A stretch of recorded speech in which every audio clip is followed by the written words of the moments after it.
সালামুন আলাইকুম রব্বি আউযু বিকা মিন হামাযাতি শায়াতিন ওয়া আউযু বিকা রব্বি আইয়াহদুরুন রব্বি ইশরাহ লি সাদরি ওয়া ইয়াসসির লি আমরি ওয়াহলুল উকদাতাম মিন লিসানি ইয়াফকাহু কওলি। সূরা বাকারা আয়াত ৪৯।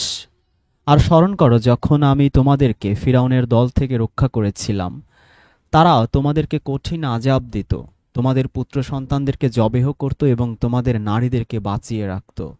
আর এতে তোমাদের রবের পক্ষ থেকে ছিল মহা পরীক্ষা। ফেরাউনের দল থেকে রক্ষা করেছিলেন। ফেরাউনের ইন্টারন্যাশনাল লেভেলে অনেক ধরনের অর্থ বা অনুবাদ করা হয়েছে। কখনো ফেরাউন বলতে বোঝানো হয়েছে কিং, কখনো ফেরাউন বলতে বোঝানো হয়েছে বাদশাহ, কখনো বোঝানো হয়েছে শাসক গোষ্ঠী, মানে রাষ্ট্র ক্ষমতায় যারা থাকে তাদেরকেই ফেরাউন হিসেবে অভিহিত করা হয়েছে ইন্টারন্যাশনাল লেভেলের অনেকগুলো অনুবাদে। তো এখানে ফেরাউন যেটা আছে সেটাই আমরা এখানে বলার চেষ্টা করছি বা বোঝার চেষ্টা করছি। কিন্তু রামেসিস বা আপনি যদি ইতিহাসের বইগুলো পড়েন সেখানে দেখবেন যে আসলে ফেরাউন একের পর এক যারা রাষ্ট্র ক্ষমতায় ছিল তাদের সেই উপাধিটা ছিল। যাই হোক, আল্লাহ রাব্বুল আলামিন এখানে যে মেসেজটা আমাদের দিতে চাচ্ছেন সেটা হচ্ছে যে রাষ্ট্র ক্ষমতায় এমন একজন ব্যক্তি ছিলেন যিনি বনী ইসরাঈলীদের পুত্র সন্তানদেরকে মেরে ফেলতেন এবং তাদের যে নারী যারা হতো তাদেরকে বাঁচিয়ে রাখত। আর এতে তোমাদের রবের পক্ষ থেকে ছিল মহা পরীক্ষা। রবের পক্ষ থেকে কি পরীক্ষা ছিল আমরা একটু সামনে আগালে হয়তো বুঝতে পারবো। ৫০। আর যখন তোমাদের জন্য আমি সমুদ্রকে বিভক্ত করেছিলাম, অতঃপর তোমাদেরকে রক্ষা করেছিলাম বা বাঁচিয়ে দিয়েছিলাম এবং ফেরাউন দলকে ডুবিয়ে দিয়েছিলাম, আর তোমরা দেখছিলে। মোজেস নিয়ে আমেরিকাতে, ইউরোপে, বিভিন্ন দেশে অনেকগুলো সিনেমা তারা বানিয়েছে, অনেক গল্প, উপন্যাস, অনেক কিছুই তারা বানিয়েছে। আপনারা সেগুলো দেখতে পারেন। কুরআনের কোথায় কোথায় তার মিল আছে, কোথায় অমিল আছে সেটাও আপনারা উপলব্ধি করতে পারবেন। কিন্তু মূল যে মেসেজটা সেটা হচ্ছে আল্লাহ রাব্বুল আলামিন সমুদ্রকে বিভক্ত করেছিলেন, এভাবেই বনী ইসরাঈলীদের তিনি রক্ষা করেছিলেন, বাঁচিয়ে দিয়েছিলেন। আর উল্টো দিকে কি করেছিলেন? ফেরাউনকে ডুবিয়ে দিয়েছিলেন আর তোমরা দেখছিলে। মানে যে ডুবে যাচ্ছে সেই দৃশ্যটা, সেই সিনারিওটা বনী ইসরাঈলরা নিজের চোখে দেখতে পেয়েছিল। এই বিষয়টা এই ৫০ আয়াতে পরিষ্কার। ৫১ আয়াত। আর যখন আমি মুসাকে ৪০ রাতের ওয়াদা দিয়েছিলাম, অতঃপর তোমরা তার যাওয়ার পর বাসুরকে উপাস্য রূপে গ্রহণ করেছিলে আর তোমরা ছিলে জালিম। এরপর ঘটনা খুব দ্রুত এগিয়ে চলছে, অনেক ঘটনা, এখানে ডিটেলস কিছু বলা নেই, শুধু মূল মূল পয়েন্টে আল্লাহ রাব্বুল আলামিন ফোকাস করছেন যে ফেরাউনরা তাদেরকে, নারীদেরকে বাঁচিয়ে রাখতো, পুরুষদেরকে মেরে ফেলতো। তারপরে সেই অত্যাচার থেকে আল্লাহ তাদের বাঁচিয়েছিলেন। বাঁচানোর পরে আল্লাহ রাব্বুল আলামিন মুসা নবীকে ডেকে নিয়েছিলেন ৪০ রাতের জন্য। কিন্তু এই ফাঁকে যাদেরকে আল্লাহ বাঁচিয়েছিলেন তারা গরুর বাছুরের পূজা শুরু করেছিল, উপাস্য রূপে গ্রহণ করেছিল। এরপর আল্লাহ রাব্বুল আলামিন তাদেরকে একটা উপাধি দিচ্ছেন, সেই উপাধিটা আমরা দেখতে পাচ্ছি, সেটা হচ্ছে তারা ছিল জালিম। এখন প্রশ্ন হচ্ছে যে জালিম কেন বলা হচ্ছে? আমরা জানি যে আদম নবীকে যখন তিনি আল্লাহর আদেশ ভায়োলেট করে সেই গাছের কাছে গিয়েছিলেন, তখন কিন্তু আদমকে আল্লাহ যেই দোয়াটা শিখিয়েছিলেন, যে ওহিটা দিয়েছিলেন, আমরা গতদিন পড়েছিলাম যে আদম আল্লাহর কাছ থেকে কিছু বাণী প্রাপ্ত হলো। সেখানেও আমরা দোয়াটাতে দেখি যে রব্বানা জলাম না, মানে এই জুলুম করেছি আমি। আদম নিজেকে জালিম হিসেবে সেখানে বর্ণনা করেছেন। সুতরাং এই জালিম বা জুলুম এটা যে শুধুমাত্র নিজের জন্য তা না, আমরা দেখতে পাচ্ছি এখানে যে অন্যের উপরে জুলুম করাটা সেটা হচ্ছে জালিম, আবার নিজের উপর জুলুম করাটাও সেটা হচ্ছে জালিম। এখন এর ব্যালেন্সটা কিভাবে হবে? ব্যালেন্সটা এইভাবে হবে যে আপনি অন্যের উপর জুলুম করেন বা নিজের উপর জুলুম করেন, আলটিমেটলি আপনি পাপ বা গুনাহ কামাই করছেন এবং এর ফলস্বরূপ হাসরের মাঠে যখন মিজানের পাল্লায় আপনার নেক এবং পুণ্য পরিমাপ করা হবে তখন কিন্তু আপনি বড় ধরনের ধরা খেয়ে যাবেন। সুতরাং আমরা যে পাপগুলো করছি সেই পাপগুলো আসলে প্রকারান্তরে আমি নিজের ক্ষতি করছি, নিজেই জাহান্নাত থেকে অনেক দূরে সরে যাচ্ছি এবং জাহান্নামের কাছাকাছি চলে যাচ্ছি। এখন ফেরাউনের রেফারেন্সগুলো আমরা একটু দেখার চেষ্টা করব। আমরা 248 নম্বর আয়াতে যদি আমরা যাই, সেখানে আমরা ফেরাউনের একটা রেফারেন্স দেখতে পাবো। আমরা 248 নম্বর আয়াতে যাই। এখানে কি বলা হচ্ছে? 248 নম্বর আয়াতে বলা হচ্ছে যে আর তাদেরকে তাদের নবী বলল নিশ্চয়ই তার রাজত্বের নিদর্শন এই যে তোমাদের নিকট তাবুত আসবে। তাবুত মানে হচ্ছে সিন্দুক, যাতে থাকবে তোমাদের রবের পক্ষ থেকে প্রশান্তি এবং মুসার পরিবার ও হারুনের পরিবার যা রেখে গিয়েছে তার অবশিষ্ট, যা বহন করে আনবে ফেরেশতাগণ। নিশ্চয়ই তাতে রয়েছে তোমাদের জন্য নিদর্শন যদি তোমরা মুমিন হও। আমরা দেখতে পেলাম যে একটা সিন্দুকের কথা এখানে বলা হচ্ছে, এবং সেই সিন্দুকের মধ্যে এমন জিনিস আছে যেগুলো রবের পক্ষ থেকে প্রশান্তি, এবং মুসার পরিবার ও হারুনের পরিবার, মানে মুসার যে একটা ফ্যামিলি, হারুনের দুই ভাই ছিল, কিন্তু তাদের কিছু তাদের স্ত্রী সন্তান নাতিপুতি যারা ছিল, এই ফ্যামিলির রেখে যাওয়া কিছু জিনিস সেই সিন্দুকের মধ্যে ছিল।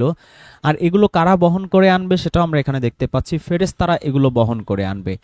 আর নিশ্চয়ই তাতে রয়েছে তোমাদের জন্য নিদর্শন। আমরা যদি আরবিটা দেখি, এখানে দেখবো আমরা আয়াত শব্দটা আছে। আয়াতের অর্থ কিন্তু সবখানে আমরা যে আয়াত লিখি বা সেন্টেন্স বা বাক্য হিসেবে বুঝে থাকি, বেসিক্যালি এটা দিয়ে নিদর্শন বা মুজেজা এটাও বোঝানো হয়ে থাকে কোরআনে।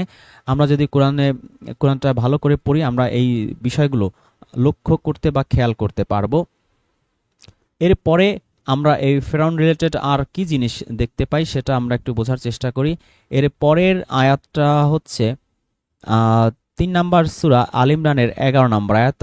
taskinofs.com-এ গেলে আপনি এই সূরা বাকারার যে অনুবাদ, সেখানে আপনি এই রেফারেন্সগুলো একসাথে পাবেন। আপনি তখন নিজে নিজে এগুলো শিখতে পারবেন, আপনার আর অন্য কারো ধর্ণা ধরতে হবে না। আমরা সেভাবেই আমাদের অনুবাদটা সাজানোর চেষ্টা করেছি, যাতে করে আপনারা নিজেরাই এক একজন স্কলার হয়ে যেতে পারেন, এক একজন রিজওয়ান হয়ে যেতে পারেন। যাই হোক, আমরা 3 নম্বর সূরা আল ইমরানের 11 নম্বর আয়াতটা যাচ্ছি। আর যদি কেউ স্টোরিতে আসতে চান, আমি লিঙ্কটা দিয়ে দিয়েছি, আপনারা লিঙ্কে ক্লিক করে স্টুডিওতে আসতে পারেন।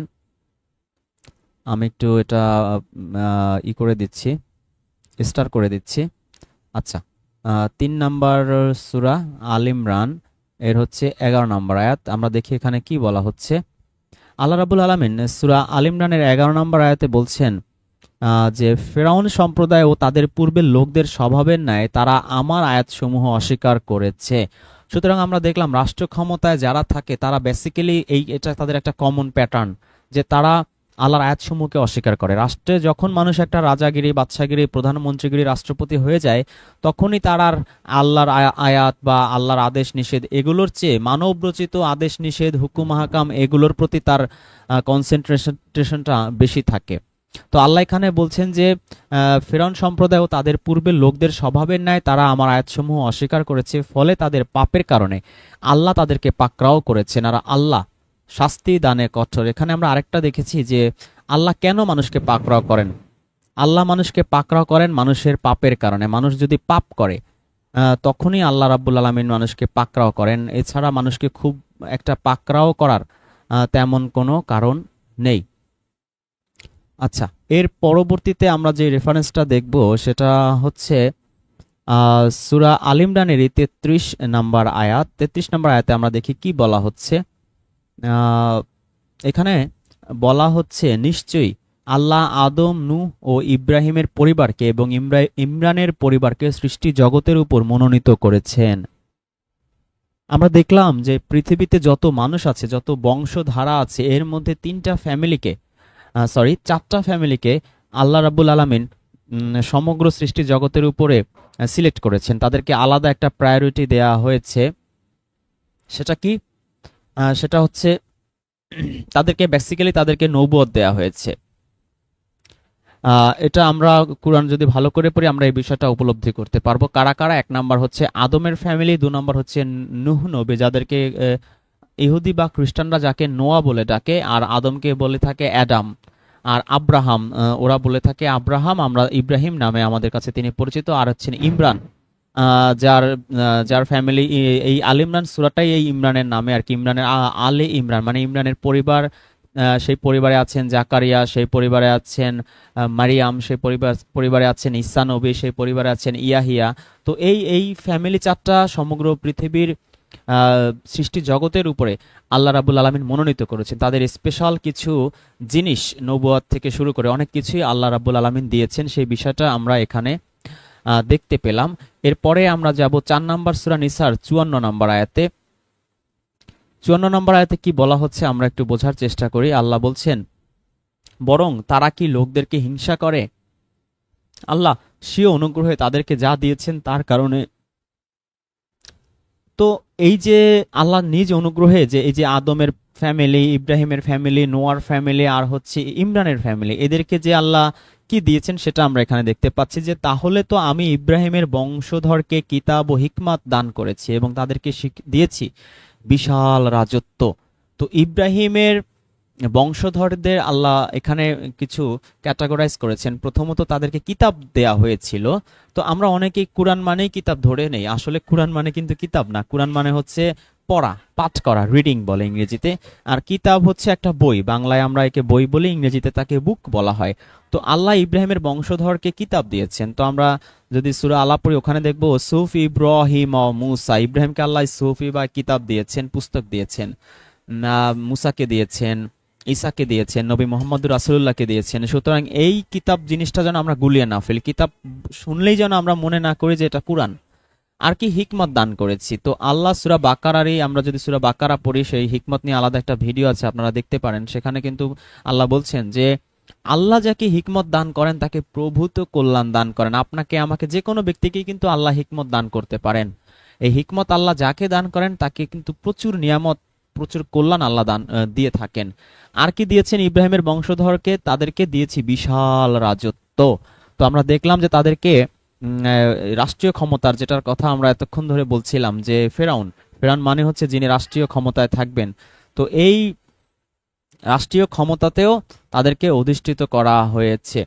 এরপরে আমরা যে রেফারেন্সটা দেখব সেটা হচ্ছে 7 নম্বর সূরা আরাফের 130 নম্বর আয়াত।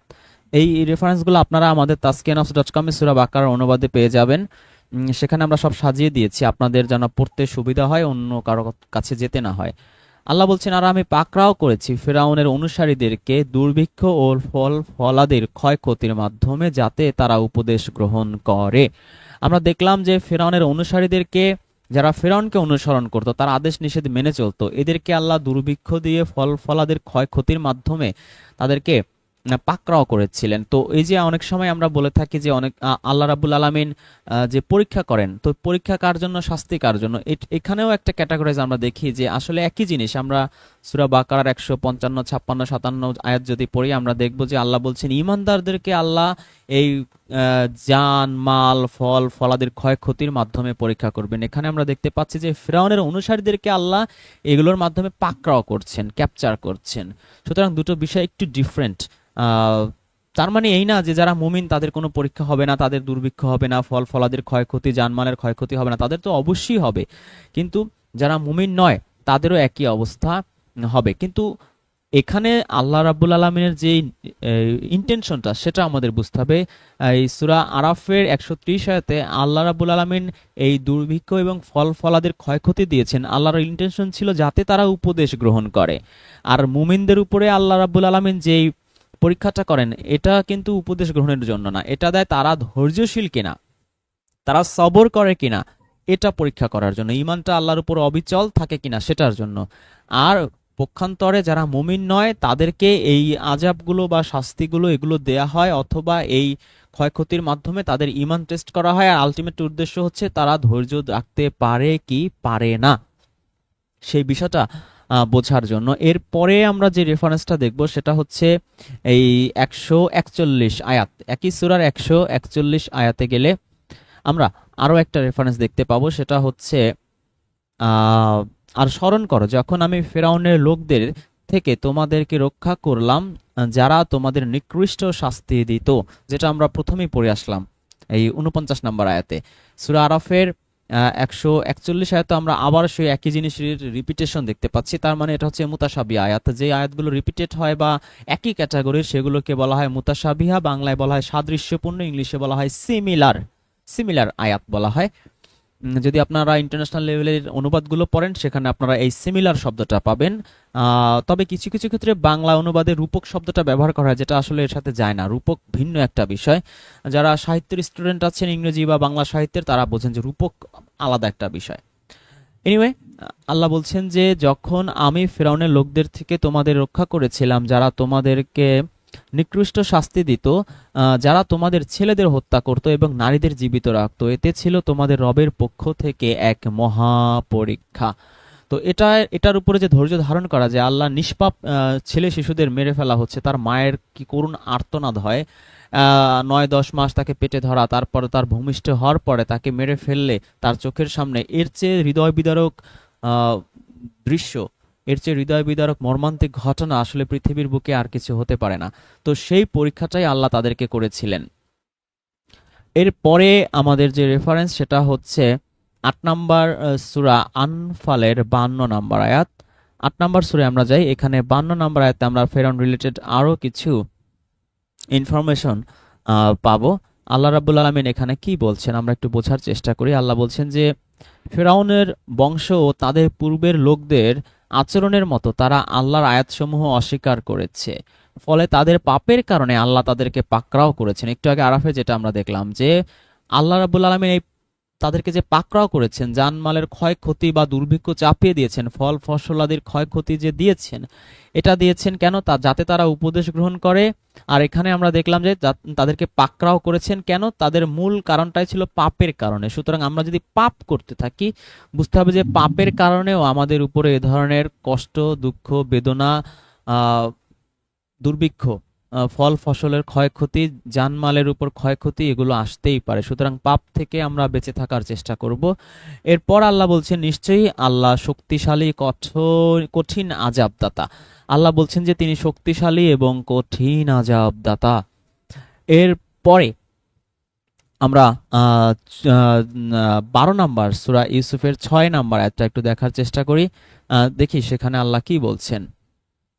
আল্লাহ রাব্বুল আলামিন বলছেন যে আর এভাবে তোমার রব তোমাকে মনোনীত করবেন এবং তোমাকে স্বপ্নের ব্যাখ্যা শিক্ষা দেবেন, আর তোমার উপর ও ইয়াকুবের পরিবারের উপর তার নিয়ামত পূর্ণ করবেন, যেভাবে তিনি তা পূর্বে পূর্ণ করেছিলেন তোমার পিতৃপুরুষ ইব্রাহিম ও ইসহাকের উপর। নিশ্চয়ই তোমার রব সর্বজ্ঞ প্রজ্ঞাময়। আমরা 4টা ফ্যামিলি পেয়েছি এর আগে, যদিও তারপরে এখানে আমরা একটু এক্সট্রা ইনফরমেশন পাচ্ছি। প্রথমে যে জিনিসটা আমরা পেয়েছি সেটা হচ্ছে আদমের ফ্যামিলি, সেকেন্ড হচ্ছে নূহের ফ্যামিলি, 3 নম্বর হচ্ছে ইব্রাহিমের ফ্যামিলি, 4 নম্বর হচ্ছে ইমরানের ফ্যামিলি।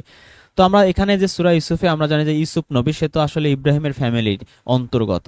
তো সেখানে তাদের পরিবারকে আল্লাহ স্পেশাল কিছু নিয়ামত দিয়েছেন এবং সমগ্র বিশ্ববাসীর উপর তাদেরকে সিলেক্ট করেছেন। এই বিষয়টা আরো ডিটেলস আমরা এখানে দেখতে পাচ্ছি যে ইউসুফ নবীকে আল্লাহ স্বপ্নের ব্যাখ্যা শিক্ষা দেবেন, যেটা পৃথিবীতে আমরা অনেক খ্বাবনামা বই দেখতে পাই, যেগুলো আসলে মানুষের মন গড়া, মানব রচিত, লাহু আল হাদিসের মতো। এর কোনো গ্যারান্টি ওয়ারেন্টি কিচ্ছু নাই, কিন্তু যুগে যুগে এগুলো চলে আসছে। হিন্দু রিলিজিয়ন এরকম আছে, ইসলাম বা মুসলিম আমরা এগুলো বিশ্বাস না করলেও সেখান থেকে প্রভাবে আমাদের এগুলো হয়েছে। আর যেহেতু কুরআনে সূরা ইউসুফে স্বপ্নের ব্যাখ্যা ইউসুফকে শেখানো হবে, এটা বলে আসলে ইসলাম ধর্মে এই জিনিসটা জায়েজ করা হয়েছে। কিন্তু আসলে আল্লাহ যা শিক্ষা দেয় এর বাইরে অন্য কিছু জানার ক্ষমতা আমাদের নাই। তো খ্বাবনামা বই যারা পড়েন তাদেরকে আসলে এই বিষয়গুলো খুব সিরিয়াসলি চিন্তা করতে হবে, যে এগুলো ম্যাক্সিমামই হচ্ছে মানুষের মন গড়া, বানানো বানোয়াট। এরপর আল্লাহ বলছেন আর তোমার উপরও ইয়াকুবের পরিবারের উপর তার নিয়ামত পূর্ণ করবেন। সুতরাং এমন কিছু দিবেন যাতে করে তাদের পরিপূর্ণ নিয়ামত দেয়া যায়, যেভাবে তিনি তা পূর্বে পূর্ণ করেছিলেন তোমার পিতৃপুরুষ ইব্রাহিম ও ইসহাকের উপর। আরো দুজনের নাম আমরা পেলাম, একজন ইব্রাহিম আর একজন ইসহাক। নিশ্চয়ই তোমার রব সর্বজ্ঞ প্রজ্ঞাময়। সুতরাং ইউসুফ নবীর দাদা পরদাদাদের কাহিনী আমরা এখানে দেখতে পাচ্ছি। এরপর আমরা যেই রেফারেন্সটা দেখব সেটা হচ্ছে 14 নম্বর সূরা ইব্রাহিমের 6 নম্বর আয়াত। ইব্রাহিমের 6 নম্বর আয়াতে আল্লাহ কি বলছেন? আল্লাহ বলছেন আর যখন মুসা তার কওমকে বলেছিল তোমাদের প্রতি আল্লাহর নিয়ামত স্মরণ করো, যখন তিনি তোমাদেরকে ফিরআউন পরিবারের কবল থেকে রক্ষা করেছেন, তারা তোমাদের জঘন্য আযাব দিত আর তারা তোমাদের ছেলেদেরকে জবেহ করত এবং নারীদেরকে জীবিত রাখত, আর তাতে ছিল তোমাদের রবের পক্ষ থেকে মহা পরীক্ষা। আমরা দেখলাম যে এটাও একটা মুতাশাবিহা বা সিমিলার আয়াত। এরপরে আমরা যাব 15 নম্বর সূরার 59 এবং 61 আয়াতে। 15 নম্বর সূরা হচ্ছে হিজর, এর 59 এবং 61 আয়াত আমরা একটু পড়ার চেষ্টা করি। আল্লাহ বলছেন যে লুতের পরিবার ছাড়া আমরা নিশ্চয়ই তাদের সবাইকে রক্ষা করব। তো এখানে আমরা দেখলাম যে লুতের পরিবার ব্যতীত আমরা তাদের সবাইকে রক্ষা করব। লুতের ফ্যামিলি বাদে বাকি সকল ফ্যামিলি আল্লাহ ধ্বংস করে দিয়েছিলেন। এরপরে 61 আয়াতে আল্লাহ বলছেন যে এরপর যখন ফেরেশতাগণ লুতের পরিবারের কাছে আসলো, তো লুতের ফ্যামিলি সম্পর্কে আমরা একটু ইনফরমেশন এখানে পেলাম।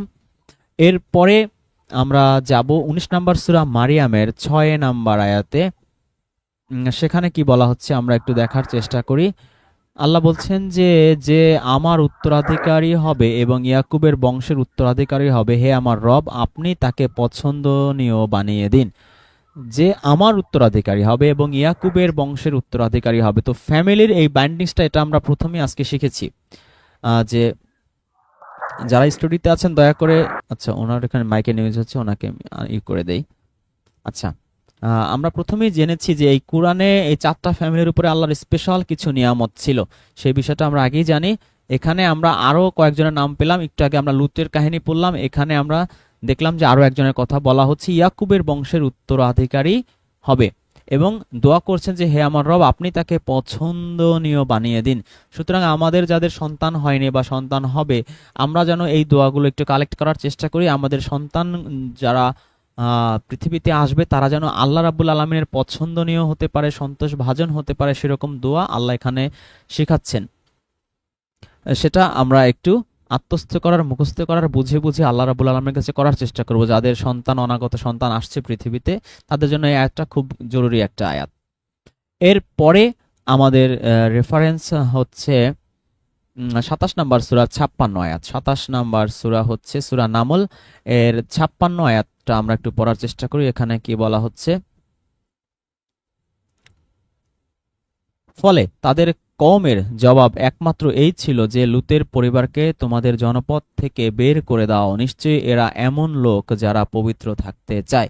তো লুতের পরিবারকে জনপদ থেকে বের করে, নবী রাসূলরা যারাই এসেছিলেন পৃথিবীতে তাদের সবারই প্রায় একই ধরনের দুর্ভোগে বা দুর্ভাগ্যের শিকার হতে হয়েছিল। তাদের এলাকার মানুষজন কেউই তাদেরকে মেনে নিতে পারেনি। সুতরাং আমরা যারা আছি, আমরা আল্লাহর পথে ডাকি মানুষকে আল্লাহর কিতাবের মাধ্যমে, আমাদেরকে কেউ কিন্তু পছন্দ করে না। সবাই আমাদের মেরে ফেলতে চায়, কেটে ফেলতে চায়, এলাকা থেকে, গ্রাম থেকে, উপজেলা থেকে, জেলা থেকে, এমনকি দেশ থেকেও আমাদের বিতরণ করতে চায়। বিভিন্ন ট্যাগ দেয়া হয়, আমরা সাতেমে রাসূল, আমরা হাদিস মানি না, আমরা নবীর বিরুদ্ধে আচরণকারী, আমরা নাস্তিক, আমরা মুরতাদ। তো এই একই ধরনের বিষয় নবীদের ক্ষেত্রেও ঘটেছিল। সুতরাং আমরা যারা ভেঙে পড়ি, আমাদের এই সমস্ত আয়াত দেখে আসলে সান্ত্বনা খুঁজে নেওয়ার চেষ্টা করতে হবে যে নবী রাসূলদের জীবনেও একই ধরনের পরিণতি হয়েছিল। যখনই আপনি এক আল্লাহর দিকে মানুষকে ডাকবেন, সূরা শুরা যদি যখন আমরা পড়ব তখন আরো সুন্দর করে বিষয়টা বুঝতে পারবো।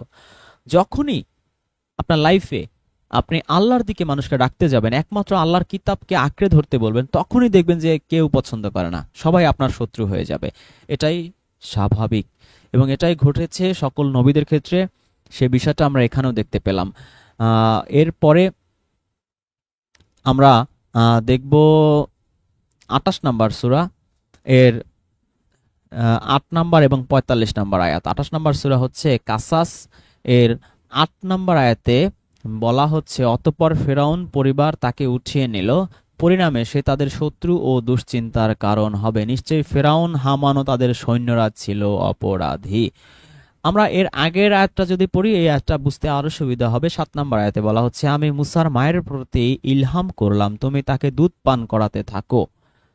যখন তার ব্যাপারে কোনো আশঙ্কা বোধ করবে তখন তাকে নদীতে ফেলে দিও, আর ভয় পেও না, দুঃখ করো না। আমরা ইলহাম দেখলাম যে আল্লাহ, এই যে হাদিসিরা যে বলে ওহি ওহি, শুধু নবীর কাছে যত ওহি এসেছে সব লাগবে, আমরা এখানে দেখলাম যে মুসা নবীর মা কিন্তু কোন নবী রাসূল ছিলেন না, তারপরও আল্লাহ তার প্রতি ইলহাম করেছেন, ওহি করেছেন। মৌমাছিদের উপর আল্লাহ ওহি করেন। তো কি ওহি করেছেন আল্লাহ? একজন নবী না, কিছু না, তারপরে মুসার মায়ের কাছে আল্লাহ কি ওহি করেছেন সেটা এখানেই জানিয়ে দিয়েছেন। সেটা খোঁজার জন্য আপনাকে ওই ফাজাইলে আমল পড়তে হবে না, নাহাজুল বালাগা পড়তে হবে না, সুনানে আবু দাউদ, সুনানে নাসাই বা বুখারী পড়তে হবে না। আল্লাহ এখানেই সেই হাদিসটা উল্লেখ করে দিয়েছেন যে কি ওহি তিনি করেছেন। ইভেন মৌমাছির কাছে তিনি কি ওহি করেছেন সেটাও কিন্তু কোরআনেই আল্লাহ লিপিবদ্ধ করে দিয়েছেন।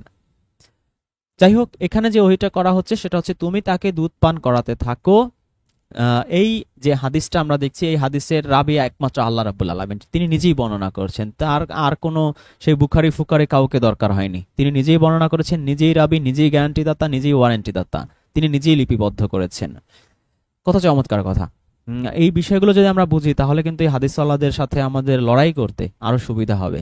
এনিওয়ে, আল্লাহ বলছেন তুমি তাকে দুধ পান করাতে থাকো, যখন তার ব্যাপারে কোনো আশঙ্কা বোধ করবে তখন তাকে নদীতে ফেলে দিও, আর ভয় পেও না ও দুঃখ করো না, বিশ্বাস রেখো আমি অবশ্যই তাকে তোমার কাছে ফিরিয়ে দেব এবং তাকে রাসূলগণের মধ্য হতে একজন রাসূল বানিয়ে দেব। সুতরাং মুসা নবী যে রাসূল হবেন এই বিষয়টা মুসা নবীর মাকে ইন অ্যাডভান্স কিন্তু আল্লাহ জানিয়ে দিয়েছেন।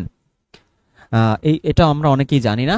মুসা নবীকে একেবারে ঈসা নবীর মতোই আর কি, ঈসা নবীকে যেমন দুনিয়াতে পাঠানোর আগে মরিয়মকে বলা হয়েছিল, মুসা নবীর ক্ষেত্রে আমরা দেখতে পাচ্ছি যে একই ঘটনা। উল্টো দিকে নবী মোহাম্মদ রাসূলুল্লাহর ক্ষেত্রে বলা হচ্ছে সূরা সূরার 52 আয়াতে যে তুমি জানতে না কিতাব কি আর ঈমান কি। কিন্তু এই ক্ষেত্রে আমরা দেখলাম যে মুসা এবং ঈসা নবী আলাদা একটা প্রায়োরিটি ছিল, তাদের একেবারে আগে থেকেই ঘোষণা ছিল।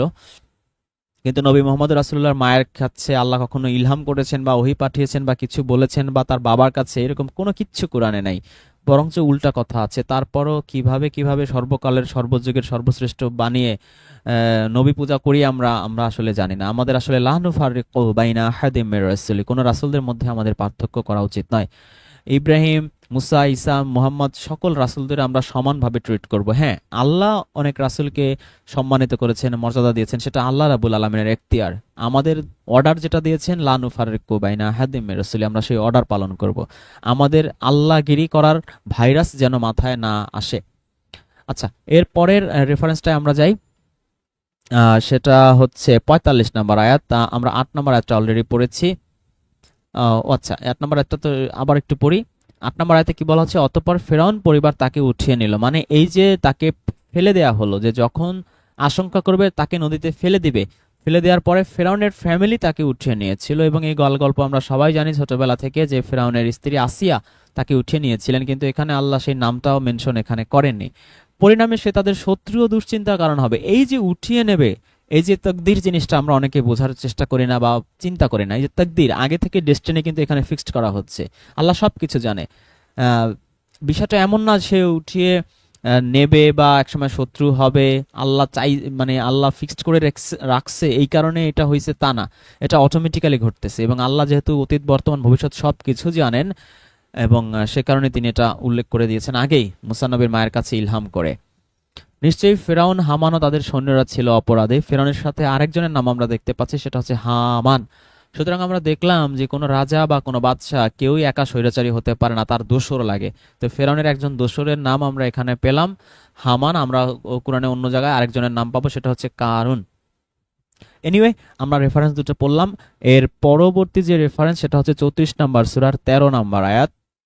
34 নম্বর সূরা হচ্ছে সাবা, এর 13 নম্বর আয়াতে বলা হচ্ছে, তারা তৈরি করত সুলাইমানের ইচ্ছা অনুযায়ী তার জন্য প্রাসাদ, ভাস্কর্য, সুবিশাল হাউজের মতো বড় পাত্র ও স্থির হাড়ি। হে দাউদ পরিবার, তোমরা কৃতজ্ঞতা স্বরূপ আমল করে যাও এবং আমার বান্দাদের মধ্যে অল্পই কৃতজ্ঞ। আমরা দেখলাম যে আরো একটা ফ্যামিলির কথা এখানে বলা হচ্ছে, সেটা হচ্ছে দাউদের ফ্যামিলি। আমরা আদমের ফ্যামিলির কথা জেনেছি, লুত, ইব্রাহিম, নুহু, মুসা, ঈসা, ইমরান, ইয়াকুব, ইউসুফ। এখানে আরেকজনকে আমরা দেখলাম, সেটা হচ্ছে দাউদ এবং তার ছেলে সুলাইমান। এবং তাদেরকে কি এক্সট্রাঅর্ডিনারি পাওয়ার দেওয়া হয়েছিল, কুন ফায়াকুন ক্ষমতা দেওয়া হয়েছিল, সেটা আমরা নিদর্শন এখানে দেখতে পাচ্ছি। যে সুলাইমানের ইচ্ছা অনুযায়ী সুলাইমান যা চাইতো সেরকম করেই প্রাসাদ, অট্টালিকা, বড় বড় অট্টালিকা বানানো হতো। এখনকার অট্টালিকা দেখে তো আমরা চমকে উঠি, কিন্তু তখন এরকম অট্টালিকা জিনেরা পর্যন্ত তার জন্য বানিয়ে দিত। যে সুলাইমান যা চাইতো জিনেরা তার জন্য তাই করে দিত। এসব জিনিসের মধ্যে রয়েছে বড় বড় প্রাসাদ, ভাস্কর্য। এই যে ভাস্কর্য, এগুলো বলে যে মোল্লারা যে হারাম, হারাম না, ভাস্কর্য হারাম কোরআনে নাই, কোরআনে আছে ভাস্কর্য বানায় দিত সুলাইমানের জন্য। তো হারাম কখন হবে, যখন সেই ভাস্কর্যটা আসলে একটা মূর্তি হবে এবং সেটাকে মানুষ পূজা করবে, সেটা অবশ্যই হারাম। কারণ আসলে তো আল্লাহ ছাড়া অন্য কারোর কাছে মাথা নত করার কোনো সুযোগ নেই। কিন্তু এই জিনিসটা হারাম নয়, এটা কুরআন দ্বারা প্রমাণিত। এরপর বলছেন যে হাউজের মতো বড় বড় গামলা ও মজবুত ট্রে, তো বিশাল বিশাল রান্না করার জন্য।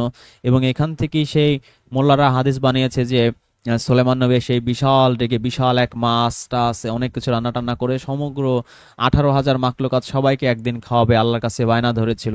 পুরোপুরি কুরআন বিরোধী কথাবার্তা। একটা মানুষের পক্ষে সম্ভব নাকি সমগ্র পৃথিবীর 18,000 মাখলুকাতকে খাবার খাওয়ানো? তো এইসব গালগল্প এর ভিত্তি এখানে আছে আর কি, যে এত বড় বড় গামলা ডেক এগুলো দিয়ে আসলে সে কি করতো। এখানে আরেকটা কথা এখানে যেটা আল্লাহ বলছেন যে আমি বলেছিলাম হে দাউদের পরিবার, তোমরা কৃতজ্ঞতার সাথে কাজ করো। তো তারা নবী হওয়ার পরও আল্লাহ তাদেরকে কৃতজ্ঞ হতে বলেছেন। কৃতজ্ঞতা প্রকাশ করা এটা মানুষের বিশাল একটা গুণ, বিশাল একটা কোয়ালিটি। কারণ ইবলিস চ্যালেঞ্জ করেছিল যে তুমি তোমার অধিকাংশ বান্দাকেই কৃতজ্ঞ পাবে না, এবং আল্লাহ বলে দিয়েছেন আদিয়াত সূরায়, ইন্নাল ইনসানা লিরাব্বিহি লাকানুদ, নিশ্চয়ই মানুষ হচ্ছে অকৃতজ্ঞ। এবং এই কথাটা আল্লাহ এখানেও বলে দিচ্ছেন, তবে আমার বান্দাদের মধ্যে অল্প সংখ্যকই কৃতজ্ঞ। আমরা যারা আছি আল্লাহর বান্দা হিসেবে নিজেদেরকে বলি যে হ্যাঁ আমরা আল্লাহর বান্দা, কিন্তু আমরা খুব কমই যে কৃতজ্ঞ, আমাদের মধ্যে যে আসলে কোনো শুকরিয়া নাই, এটার সার্টিফিকেট আল্লাহ এই আয়াতে স্পেসিফিক এবং পরিষ্কার করে দিয়ে দিয়েছেন। তো আমরা আরেকটা ফ্যামিলির সাথে আমরা পরিচিত হলাম। এরপরে আমরা যাব 40 নম্বর সূরার আর 28 নম্বর আয়াতে। 40 নম্বর সূরা হচ্ছে গাফির, এর 28 নম্বর আয়াতে বলা হচ্ছে, আর ফেরাউনের বংশের এমন এক মুমিন ব্যক্তি যে তার ঈমান গোপন রাখছিল, সে বলল। তো ফেরাউনের সেই বংশের একটা মুমিন ব্যক্তি ছিল, ঈমানদার লোক ছিল, কিন্তু সে যে ঈমানদার, সে যে মুমিন, সেটা সে গোপন করে রেখেছিল। তো আমরা এখানেও দেখি, বর্তমান পৃথিবীতেও বাংলাদেশের ক্ষেত্রেও এটা প্রযোজ্য, যে অনেকেই আমরা থাকি যে আমরা আসলে কোরআন বিশ্বাসী, আমরা লাহুল হাদিস বিশ্বাস করি না, কিন্তু পরিবারের ভয়ে বা সমাজের ভয়ে বা গ্রামের ভয়ে বা এলাকার ভয়ে যে বললেই তারা আমাকে কতল করবে, যে এই তুমি হাদিস মানো না, তুমি তো মুরতাদ, তোমার জানাজা হবে না, বিভিন্ন ধরনের পরিস্থিতির মধ্যে, মানে অপ্রীতিকর পরিস্থিতির মধ্যে পড়তে হয়, জীবনের থ্রেট খেতে হয়। এই সিচুয়েশনটা তখনও ছিল, যে ফেরাউনের যখন ছিল, মুসা নবীর সেই টাইম পিরিয়ডে এক ব্যক্তি ছিল, সে কিন্তু এটা গোপন রেখেছিল, কিন্তু আল্লাহ গোপন রাখার জন্য কিন্তু তাকে তিরস্কার করেননি। কোরআনে কোথাও আপনি পাবেন না যে গোপন রেখেছিলে কেন, কেন মানুষকে বলো নাই যে হ্যাঁ আমি শুধু আল্লাহর কিতাব মানি, শুধু আল্লাহকেই করি, তার জন্য কোথাও তিরস্কার করা হয়নি। অনেকে বলে না যে কোরআন প্রচার করছেন, তাহলে চেহারা দেখান কেন, দেখান না কেন, দেখালে তো তুমি যা করবা তা তো আমরা জানি, 72 হুর নেবা, আমার আমার আমার ঘাড় ফেলে 72 হুরের কাছে তুমি যাবা, সেটা তো হতে দেব না। যাই হোক, এক এক ধরনের স্ট্র্যাটেজি থাকতে পারে, তবে ঈমান গোপন করার কারণে কোনো তিরস্কার আল্লাহ করেন না, করছেন না, সেটা আমরা এখানে পরিষ্কার দেখতে পাচ্ছি। তো সে কি বলেছিল, সে বলল, তোমরা কি একটি লোককে কেবল এই কারণে হত্যা করবে যে সে বলে আমার রব আল্লাহ, অথচ সে তোমাদের রবের পক্ষ থেকে সুস্পষ্ট প্রমাণ নিয়ে তোমাদের কাছে এসেছে। এটা মুসা নবীর ক্ষেত্রে বলা হচ্ছে যে সে মুসা নবীর অপরাধ কি, সে শুধু বলেছে আল্লাহ আমার রব, সে তো বলে নাই আমি রব, আমি নবী, আমি রাসূল, সুরসুরির মতো আমার মধ্যে আল্লাহ ঢুকে গেছে, আমাকে সেজদা করলে আল্লাহকে সেজদা করা হবে, এ ধরনের কথা তো সে বলে নাই। সে বলেছে আমার রব আল্লাহ, অথচ সে তোমাদের রবের পক্ষ থেকে সুস্পষ্ট প্রমাণ নিয়ে তোমাদের কাছে এসেছে। আর কি, সে প্রমাণ, তথ্য প্রমাণ, দলিল নিয়েও এসেছে। সে যদি মিথ্যাবাদী হয় তবে তার উপরেই বর্তাবে তার মিথ্যা। তো এই মুসা যদি মিথ্যা কথা বলে থাকে, এটা তার পাপের বোঝা সেই বহন করবে। আর সে যদি সত্যবাদী হয়, তবে যে বিষয়ে সে তোমাদেরকে ওয়াদা দিচ্ছে তার কিছু তোমাদের উপর আপতিত হবে। নিশ্চয়ই আল্লাহ তাকে হিদায়াত দেন না যে সীমা লঙ্ঘনকারী, মিথ্যাবাদী। তো এই নাস্তিকরা প্রায় আমাদের আসে, আমাদের সাথে বাহাস করতে আসে, ডিবেট করতে আসে, জিততে পারলে তো তাদের সেখানে নিয়ে ভাইরাল করে দেয় যে দেখো অনলি কোরআনে রিজওয়ান মাহমুদকে কিরকম নাকানে চুবানি খাইয়েছি, কিরকম ধোলাই করেছি। তো তারা এসে প্রায় একটা আর্গুমেন্ট দেয় যে আল্লাহ যদি হিদায়ত না দেয়, আল্লাহ আমার কলবে মোহর মেরে দেয়, তাহলে আমার কি দোষ, আল্লাহর দোষ, আল্লাহ আমাকে হিদায়ত দেয় না কেন। তো আল্লাহ এখানেও, এই আয়াতে আমরা একটা ক্লু পেলাম যে আল্লাহ কাকে হিদায়ত দেয় না। সেদিন আমরা একটা ক্লু পেয়েছি, আজকে আরেকটা ক্লু পেলাম যে আল্লাহ তাকে হিদায়ত দেন না যে সীমা লঙ্ঘনকারী, মিথ্যাবাদী। তো মিথ্যা কথা যদি আপনি বলেন, আপনি নাস্তিক, কি যত হাই লেভেলের নাস্তিক হন, যত পিএইচডি পাস হন, আপনি হিদায়ত পাবেন না। আরেকটা কি, সীমা লঙ্ঘনকারী। আর সীমাটা কি, আল্লাহর যে আদেশ নিষেধের যে বাউন্ডারি, এই বাউন্ডারি আপনি ওভারটেক করবেন, আপনি সীমা লঙ্ঘনকারী। তাহলে যে সমস্ত নাস্তিকেরা হিদায়ত পাবে আর যে সমস্ত নাস্তিকেরা পাবে না, এটার আমরা একটা লিটমাস টেস্ট পেপার এখানে পেলাম, যে যদি সে সমস্ত নাস্তিকেরা বা আল্লাহ বিরোধীরা বা ভিন্ন ধর্মীরা, যারা বহুত্ববাদ বা বহু ইলাতে বিশ্বাসী, তারা কখনোই হিদায়ত পাবে না যদি না তারা মিথ্যা ছাড়ে আর হচ্ছে সীমালঙ্ঘন করা, আল্লাহর আদেশ নিষেধ মেনে চলা, এটার বাউন্ডারি। আল্লাহর আদেশ নিষেধ বলতে ওরকম না আর কি, আল্লাহর আদেশ নিষেধ বলতে যে দাড়ি টুপি জুব্বা পরে এরকম না। আল্লাহর আদেশ নিষেধ বলতে যে মানুষের উপর জুলুম করবে না, মানুষের জায়গা জমি জাল দলিল করে নিয়ে যাওয়া, খাদ্যে ভেজাল দেয়া, ঘুষ খাওয়া, সুদ খাওয়া, দুর্নীতি করা, করাপশন করা, এই সমস্ত জিনিসই তো সীমা লঙ্ঘন। কারণ এগুলো করতে তো আল্লাহ কোরআনের পাতায় পাতায় নিষেধ করেছেন। তো এগুলো যদি কেউ করে, নাস্তিকরাও করতে পারে, ভিন্ন ধর্মের মানুষও করতে পারে, যে যাই করুক না কেন, যদি এগুলো করে, আল্লাহর আদেশগুলো ভায়োলেট করে, সে সীমা লঙ্ঘনকারী। আর কি, যদি সে মিথ্যাবাদী হয়। তো এই দুটো কোয়ালিটি যার মধ্যে থাকবে, সে কখনো হেদায়েত পাবে না।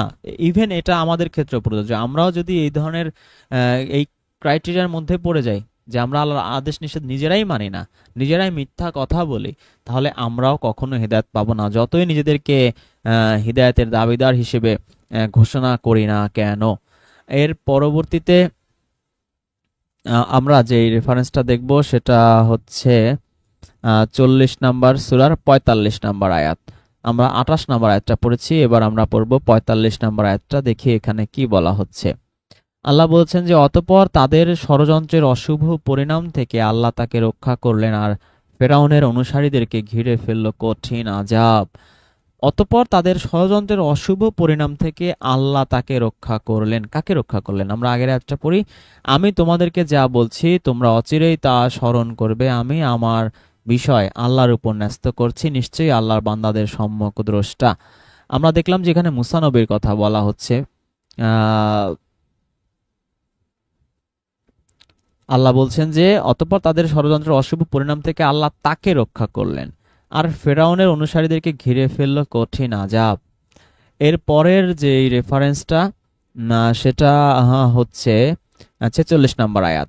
এখানে বলা হচ্ছে যে, আগুন তাদেরকে সকাল সন্ধ্যায় তাদের সামনে উপস্থিত করা হয়, আর যেদিন কিয়ামত সংঘটিত হবে সেদিন ঘোষণা করা হবে ফেরাউনের অনুসারীদেরকে কঠোরতম আযাবে প্রবেশ করা হয়। এটার অনুবাদ আমরা এখনো করিনি, তবে এই আয়াতটার রেফারেন্স দিয়ে কিন্তু মোল্লারা বলে থাকে যে কবরের আযাব সত্য, কারণে যে ফেরাউন মরে গেছে, সেই মরে যাওয়ার পর সকাল এবং সন্ধ্যায় তার সামনে যে যে যে শাস্তিটা, যে কবরের মধ্যে যে শাস্তি, সেটা উপস্থিত করা হয়, সেটা দেখানো হয়। আর যখন কিয়ামত সংঘটিত হবে তখন তাদেরকে ডাইরেক্ট জাহান্নামে নেওয়া হবে। কিন্তু এখন তারা যে কবরে আছে, সেই কবরে থাকার কারণে কবর আযাব হইতেছে আর কি। এটা হচ্ছে হাদিসবিদদের কবর আযাব প্রমাণ করার ওয়ান অফ দ্য বেস্ট আয়াত আর কি। কিন্তু আপনি কি খেয়াল করেছেন কিনা জানি না, তবে আমি অনুরোধ করবো একটু ভালো করে খেয়াল করবেন যে এখানে যে ফেরাউনের কথা বলা হচ্ছে, ফেরাউনের তো কবরই হয়নি, আযাব হবে কিভাবে? এমনিই বলা হয় যে ফেরাউন নদীতে, নীল নদী ডুবে মরে গেছে, তার লাশ বা তার কফিন এখনো মিশরে আছে, মমি করে রাখা হয়েছে। তো জেল বেচারার কবরই হয় নাই, তাকে মাটিতে কিভাবে চাপ দিবে? সে 40 কদম জানাজা পড়ার পরে যখন তার সঙ্গী সাথীরা, আত্মীয় স্বজনরা বাড়ি চলে যাবে, তারপর যে ফেরেশতারা গুর্জো দিয়ে পিটানো শুরু করবে, এর তো কবরই হয় নাই রে ভাই। যার কবর হয় নাই তাকে তুমি জোর করে কবরের আযাব দেয়াবা?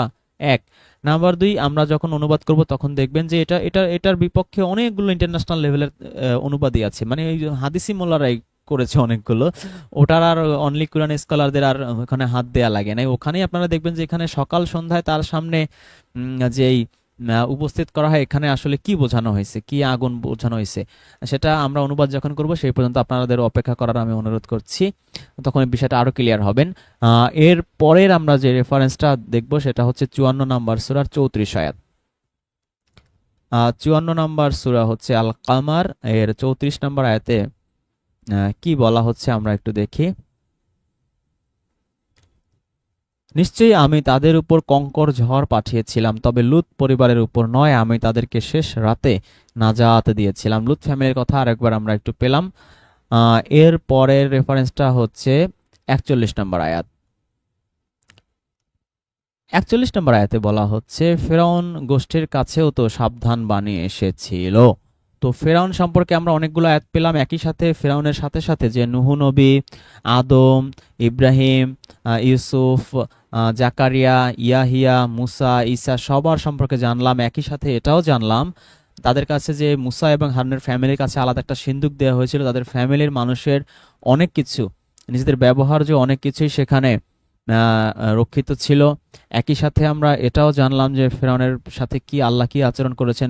মুসা নবীর মায়ের কাছে যে ইলহাম পাঠিয়েছিলেন আল্লাহ, সেখানে কি কি বর্ণনা করা হয়েছিল, সবকিছু আমরা একই সাথে জানতে পারলাম। এরপর 50 নম্বর আয়াত, যেটা আমরা সূরা বাকারায় পড়ছিলাম যে তাদেরকে ডুবিয়ে মেরেছিল, সেটা রেফারেন্সগুলো আমরা একটু দেখার চেষ্টা করি। প্রথমে হচ্ছে 7 নম্বর সূরার 138 নম্বর আয়াত। 7 নম্বর সূরা হচ্ছে সূরা আরাফ, এর 138 নম্বর আয়াতে বলা হচ্ছে, আর বনী ইসরায়েলকে আমি সমুদ্র পার করিয়ে দিলাম। অতঃপর তারা আসলো এমন এক কওমের কাছে যারা নিজেদের মূর্তিগুলোর পূজায় রত ছিল। তারা বলল, হে মুসা, তাদের যেমন উপাস্য আছে আমাদের জন্য তেমনি উপাস্য নির্ধারণ করে দাও। সে বলল, নিশ্চয়ই তোমরা এমন এক কওম যারা মূর্খ। তো এই যে উপাস্য, মানে একটা মসজিদ লাগবে, একটা মন্দির লাগবে, একটা গির্জা লাগবে, একটা প্যাগোডা লাগবে। কেন? সেখানে বসে আমরা আল্লাহর বা ভগবানের বা ঈশ্বরের বা কারো না কারো এরকম পূজা টুজা করবো বা তাদের ইবাদত করব। আল্লাহর ঘর আছে, মন্দির হচ্ছে ভগবানের ঘর, গির্জা হচ্ছে ঈশ্বরের ঘর, তো আল্লাহর তো একটা ঘর বানাইতে হবে। তো সবাই এরকম রিচুয়ালে অভ্যস্ত। পৃথিবীর সব মানুষই এই ঈশ্বর ভগবান আল্লাহ একে খুশি করতে চায়, তার একটা ঘর বানাতে চায়, সেই ঘরে বসে তার পূজা অর্চনা করবে বা কিছু রিচুয়াল করবে যাতে সে সন্তুষ্ট হয়। এই রোগ যে নতুন রোগ তা না, এই রোগ হাজার বছর আগেও ছিল। মুসার কওমদেরও একই অবস্থা, তারা নিজের চোখে দেখেছে কতগুলো মুজেজা, 9-10টা মুজেজা মুসা দেখিয়েছে। তার নিজের পার্সোনাল কিছু মুজেজা ছিল, লাঠি ছুঁড়ে মারলে সাপ হয়ে যেত, দুহাত বগলের নিচে দিলে সেখান থেকে নূর ঝলকাতো, ফেরাউনকে নীল নদে ডুবিয়ে মেরেছিল। এত কিছু দেখার পরও তারা এই একটা রিচুয়াল চায়, একটা আল্লাহর ঘর চায়, ঈশ্বরের ঘর চায়, ভগবানের ঘর চায়, সেখানে তারা এই উপাসনা করবে। তো মুসা নবী জবাবে কি কি বলেছিলেন? যে তোমরা একটা মূর্খ জাতি। মানে এই যে রিচুয়াল ফিচুয়াল এগুলো এগুলো মূর্খতা ছাড়া আর কিছুই নাই। ধর্ম কি? ভগবানকে খুশি তোমার তো একটা ঘর বানিয়ে করার দরকার নেই, ভগবানকে খুশি করবা মানুষকে খুশি করার মাধ্যমে। আল্লাহর আদেশ মেনে চলবা, ঈশ্বরের আদেশ মেনে চলবা, মানুষের উপর জুলুম করবে না, এবং সাধ্য অনুযায়ী মানুষকে, গরিব দুঃখী অসহায় মানুষকে সাহায্য করবে, সেবা করবে, খাবার তুলে দেবে মুখে। এটাই তো সবচেয়ে বড় ধর্ম। তো মানুষ কখনোই এই মানব সেবা বা মানব ধর্মকে বড় ধর্ম কখনোই মনে করতো না।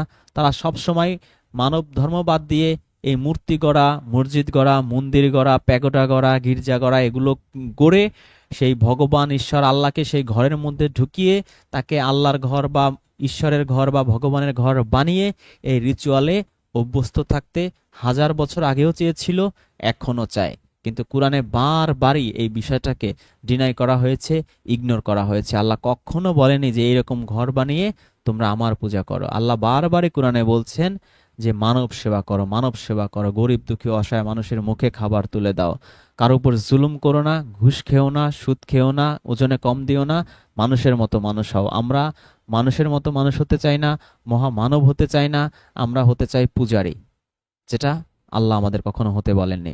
এনিওয়ে, এর পরবর্তীতে আমরা যেই রেফারেন্সটা দেখব সেটা হচ্ছে 10 নম্বর সূরার 90 নম্বর আয়াত। 10 নম্বর সূরা হচ্ছে সূরা ইউনুস, এর 90 নম্বর আয়াতে বলা হচ্ছে যে, আর আমি বনী ইসরায়েলকে সমুদ্র পার করিয়ে নিলাম, আর ফেরাউন ও তার সৈন্যবাহিনী অধ্যত প্রকাশ ও সীমা লঙ্ঘনকারী হয়ে তাদের পিছু নিল।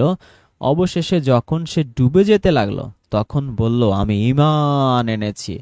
সে সত্তা ছাড়া কোনো ইলা নেই যার প্রতি বনী ইসরায়েল ঈমান এনেছে, আর আমি মুসলিমদের অন্তর্ভুক্ত। এই যে মোল্লারা আমাদের বলে যে মৃত্যুর সময় যার কলেমা নসিব হবে সে চেলিয়ে জান্নাতে চলে যাবে।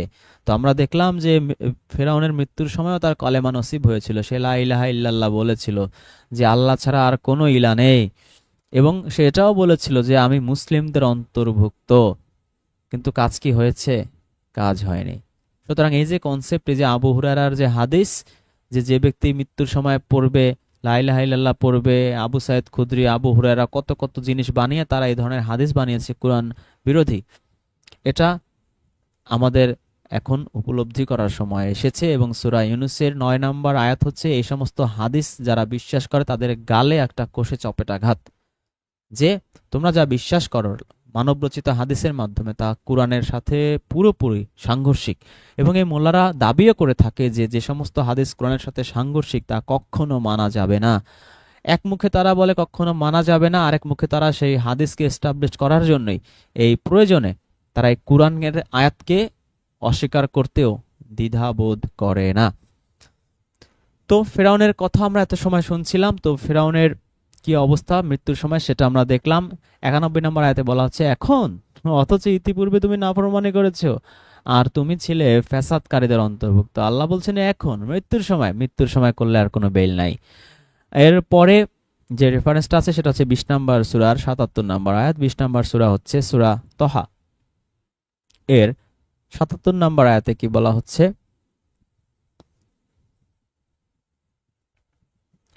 আর আমি অবশ্যই মুসার কাছে ওহী প্রেরণ করেছিলাম যে আমার বান্দাদেরকে নিয়ে রাতের বেলায় রওনা হও, অতঃপর সজোরে আঘাত করে তাদের জন্য শুকনা রাস্তা বানাও, পেছন থেকে ধরে ফেলার আশঙ্কা করো না এবং ভয়ও করো না।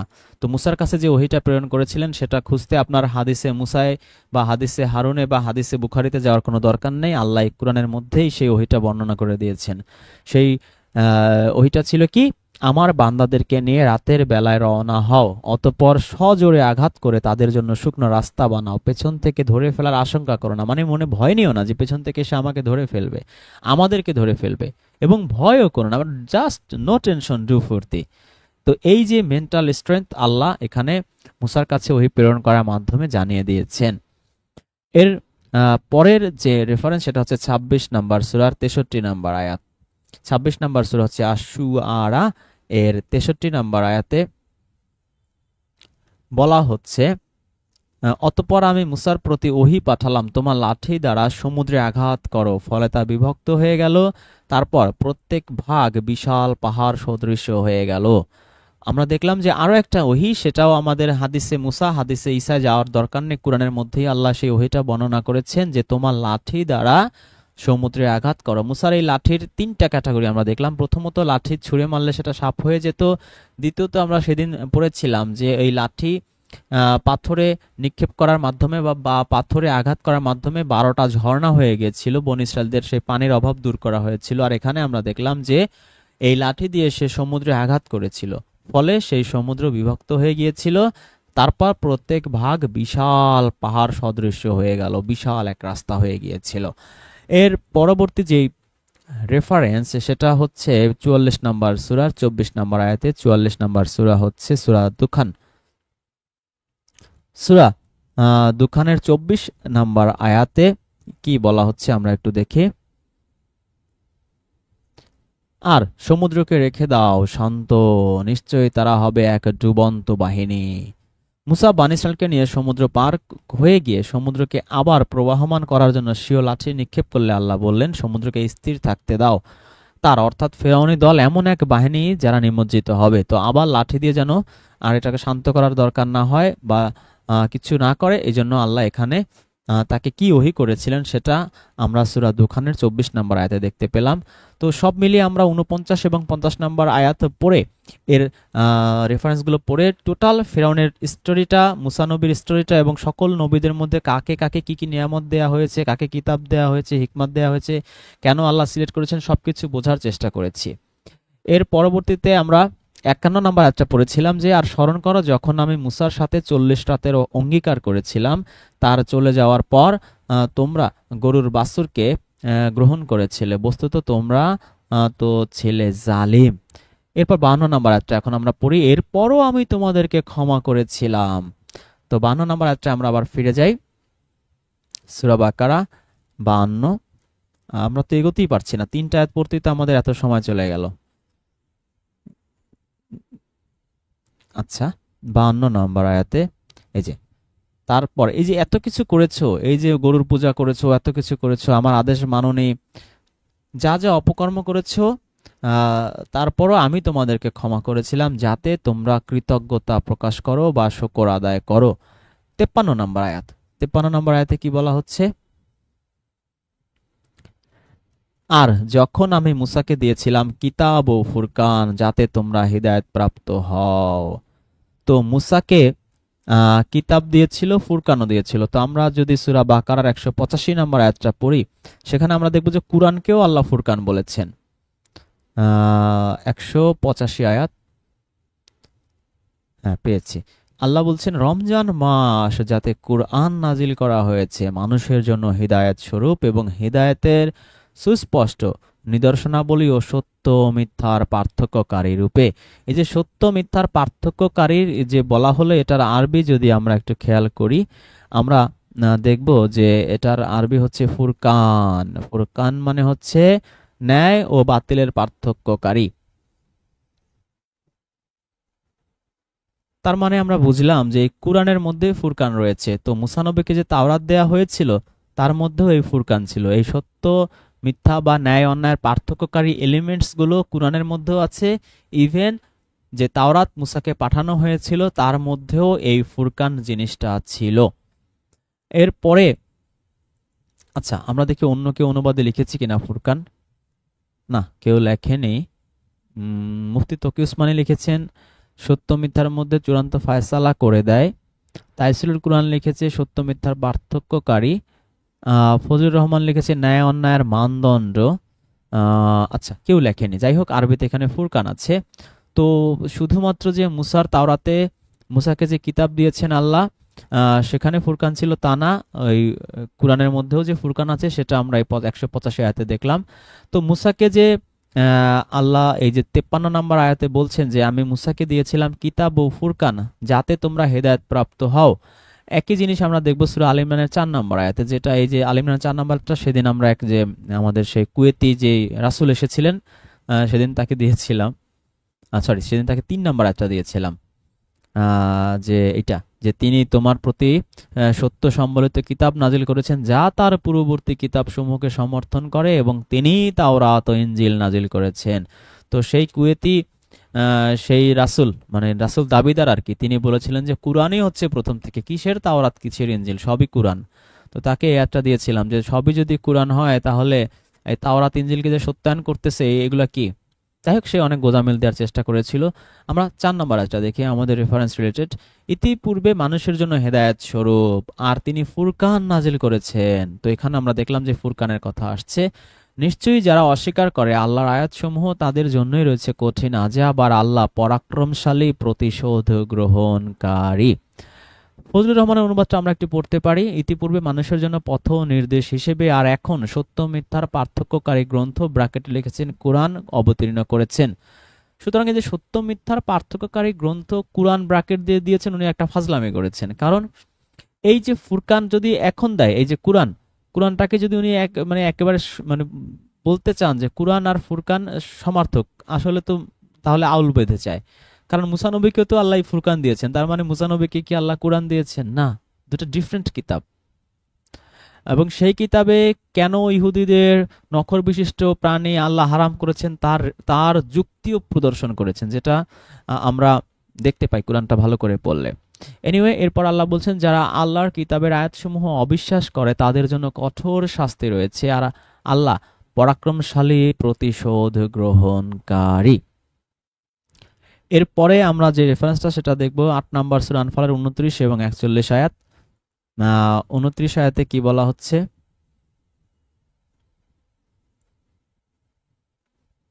হে মুমিনগণ, যদি তোমরা আল্লাহকে ভয় করো তাহলে তিনি তোমাদের জন্য ফুরকান প্রদান করবেন। ও আল্লাহ, তো আমরা আল্লাহকে ভয় করলে আল্লাহ আমাদের ফুরকান দিয়ে দেবেন। তো ফুরকান মানে যদি কোরআনই হয় সেটা তো আমাদের ঘরেই আছে, আবার আল্লাহ দেবে কেন? তো এই যে ফুরকান, এই যে সত্য মিথ্যার যে পার্থক্যটা, এই ডিফারেন্সিয়েট করাটা খুব টাফ হয়ে যায়। এই না পারার কারণেই কিন্তু কোরআন পড়েই একদল মানুষ রাসূল দাবিদার হয়, নবী দাবিদার হয়। কোরআন পড়েই একদল মানুষ শিয়া হয়, একদল সুন্নি হয়, একদল তাবলিগি হয়, একদল জামাতি হয়, একদল is, Al Qaeda, Boko Haram, Ansarullah, Bangla team, Hizbut Tahrir হয়। কারণ সে ফুরকান পায়নি, সেই নূর সে এখনো পায়নি। যদি পেত তাহলে এই পথভ্রষ্ট হতো না। তো আমরা দেখলাম যে আমাদের এই ফুরকান পেতে হলে যেই কোয়ালিটি আমাদের অর্জন করতে হবে সেটা হচ্ছে আল্লাহকে ভয় করতে হবে। তো আল্লাহর ভয় আমরা সেদিন আলোচনা করেছি। আল্লাহর ভয় বলতে আল্লাহর এই জাহান্নামের শাস্তির ভয় আমাদের পেতে হবে।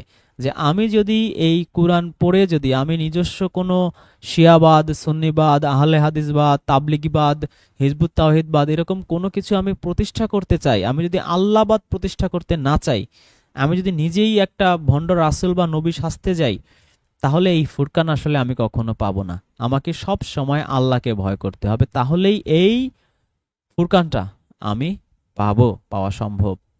শুধু তাই না, আল্লাহকে যদি আমি ভয় করি, আরো কিছু এক্সট্রা বিষয় আমার লাইফে ঘটবে। সেটা হচ্ছে যে তোমাদের থেকে তোমাদের পাপ সমূহ দূর করবেন।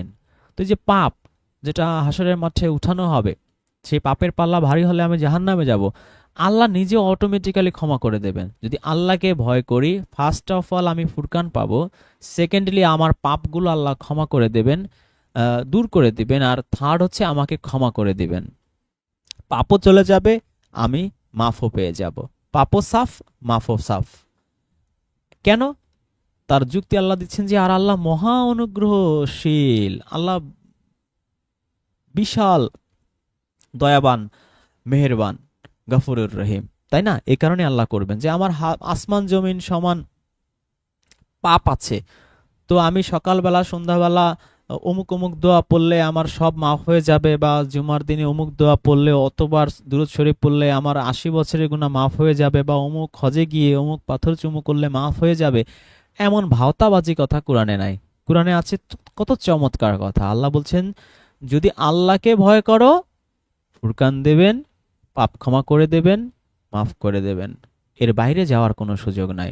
তো আমি যদি আল্লাহকে ভয় করতাম তাহলে তো আমি নিশ্চয়ই ঘুষ খাইতাম না, আমি সুদ খাইতাম না, আমি অন্যের জায়গা জমি দখল করতাম না, আমি চাঁদাবাজি করতাম না, টেন্ডারবাজি করতাম না, মাপে কম দিতাম না, মানুষের সাথে চিটারি করতাম না, প্রতারণা করতাম না, ওয়াদা দিলে ওয়াদা রক্ষা ভেঙে ফেলতাম না।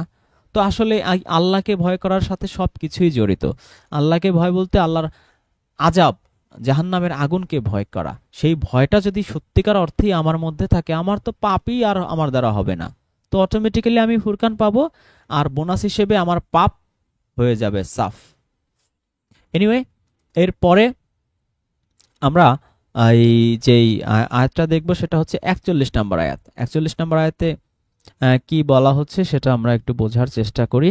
আল্লাহ রাব্বুল আলামিন সূরা আনফালের 41 নম্বর আয়াতে বলছেন, আর তোমরা জেনে রাখো তোমরা যা কিছু গনিমত রূপে পেয়েছ নিশ্চয়ই আল্লাহর জন্যই, তার এক পঞ্চমাংশ রাসূলের জন্য, নিকট আত্মীয়, ইয়াতীম, মিসকিন ও মুসাফিরের জন্য, যদি তোমরা ঈমান এনে থাকো আল্লাহর প্রতি এবং হক ও বাতিলের ফয়সালার দিন। এই যে ফুরকান আমরা আবারও পেলাম, যে এই যে ফুরকান, এই যে সত্যিকার অর্থেই সত্য মিথ্যার যে ফয়সালা, এটা আমি আমার বান্দার উপর যা নাজিল করেছি তার প্রতি, যেদিন দুটো দল মুখোমুখি হয়েছে আর আল্লাহ সবকিছুর উপর ক্ষমতাবান।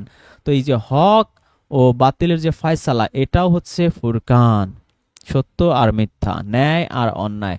আর আমি আমার বান্দার উপর যা নাজিল করেছি, তো আল্লাহ তার বান্দার উপর কি নাজিল করেছেন সেটা আমরা একটু আগে পড়ে আসলাম সূরা বাকারার 185 আয়াতে।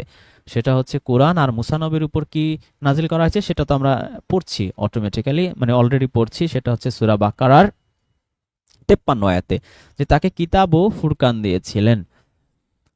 আচ্ছা, এরপরে এখানে গনিমত হিসেবে যা বলা হচ্ছে, গনিমত নিয়ে আমরা যখন এই যে এটার অনুবাদে যাব তখন আমরা এটা আরো ডিটেলস বলবো। গনিমত বলতে যা মোল্লারা আমাদের বোঝায় আসলে মোটেই সেটা তা নয়।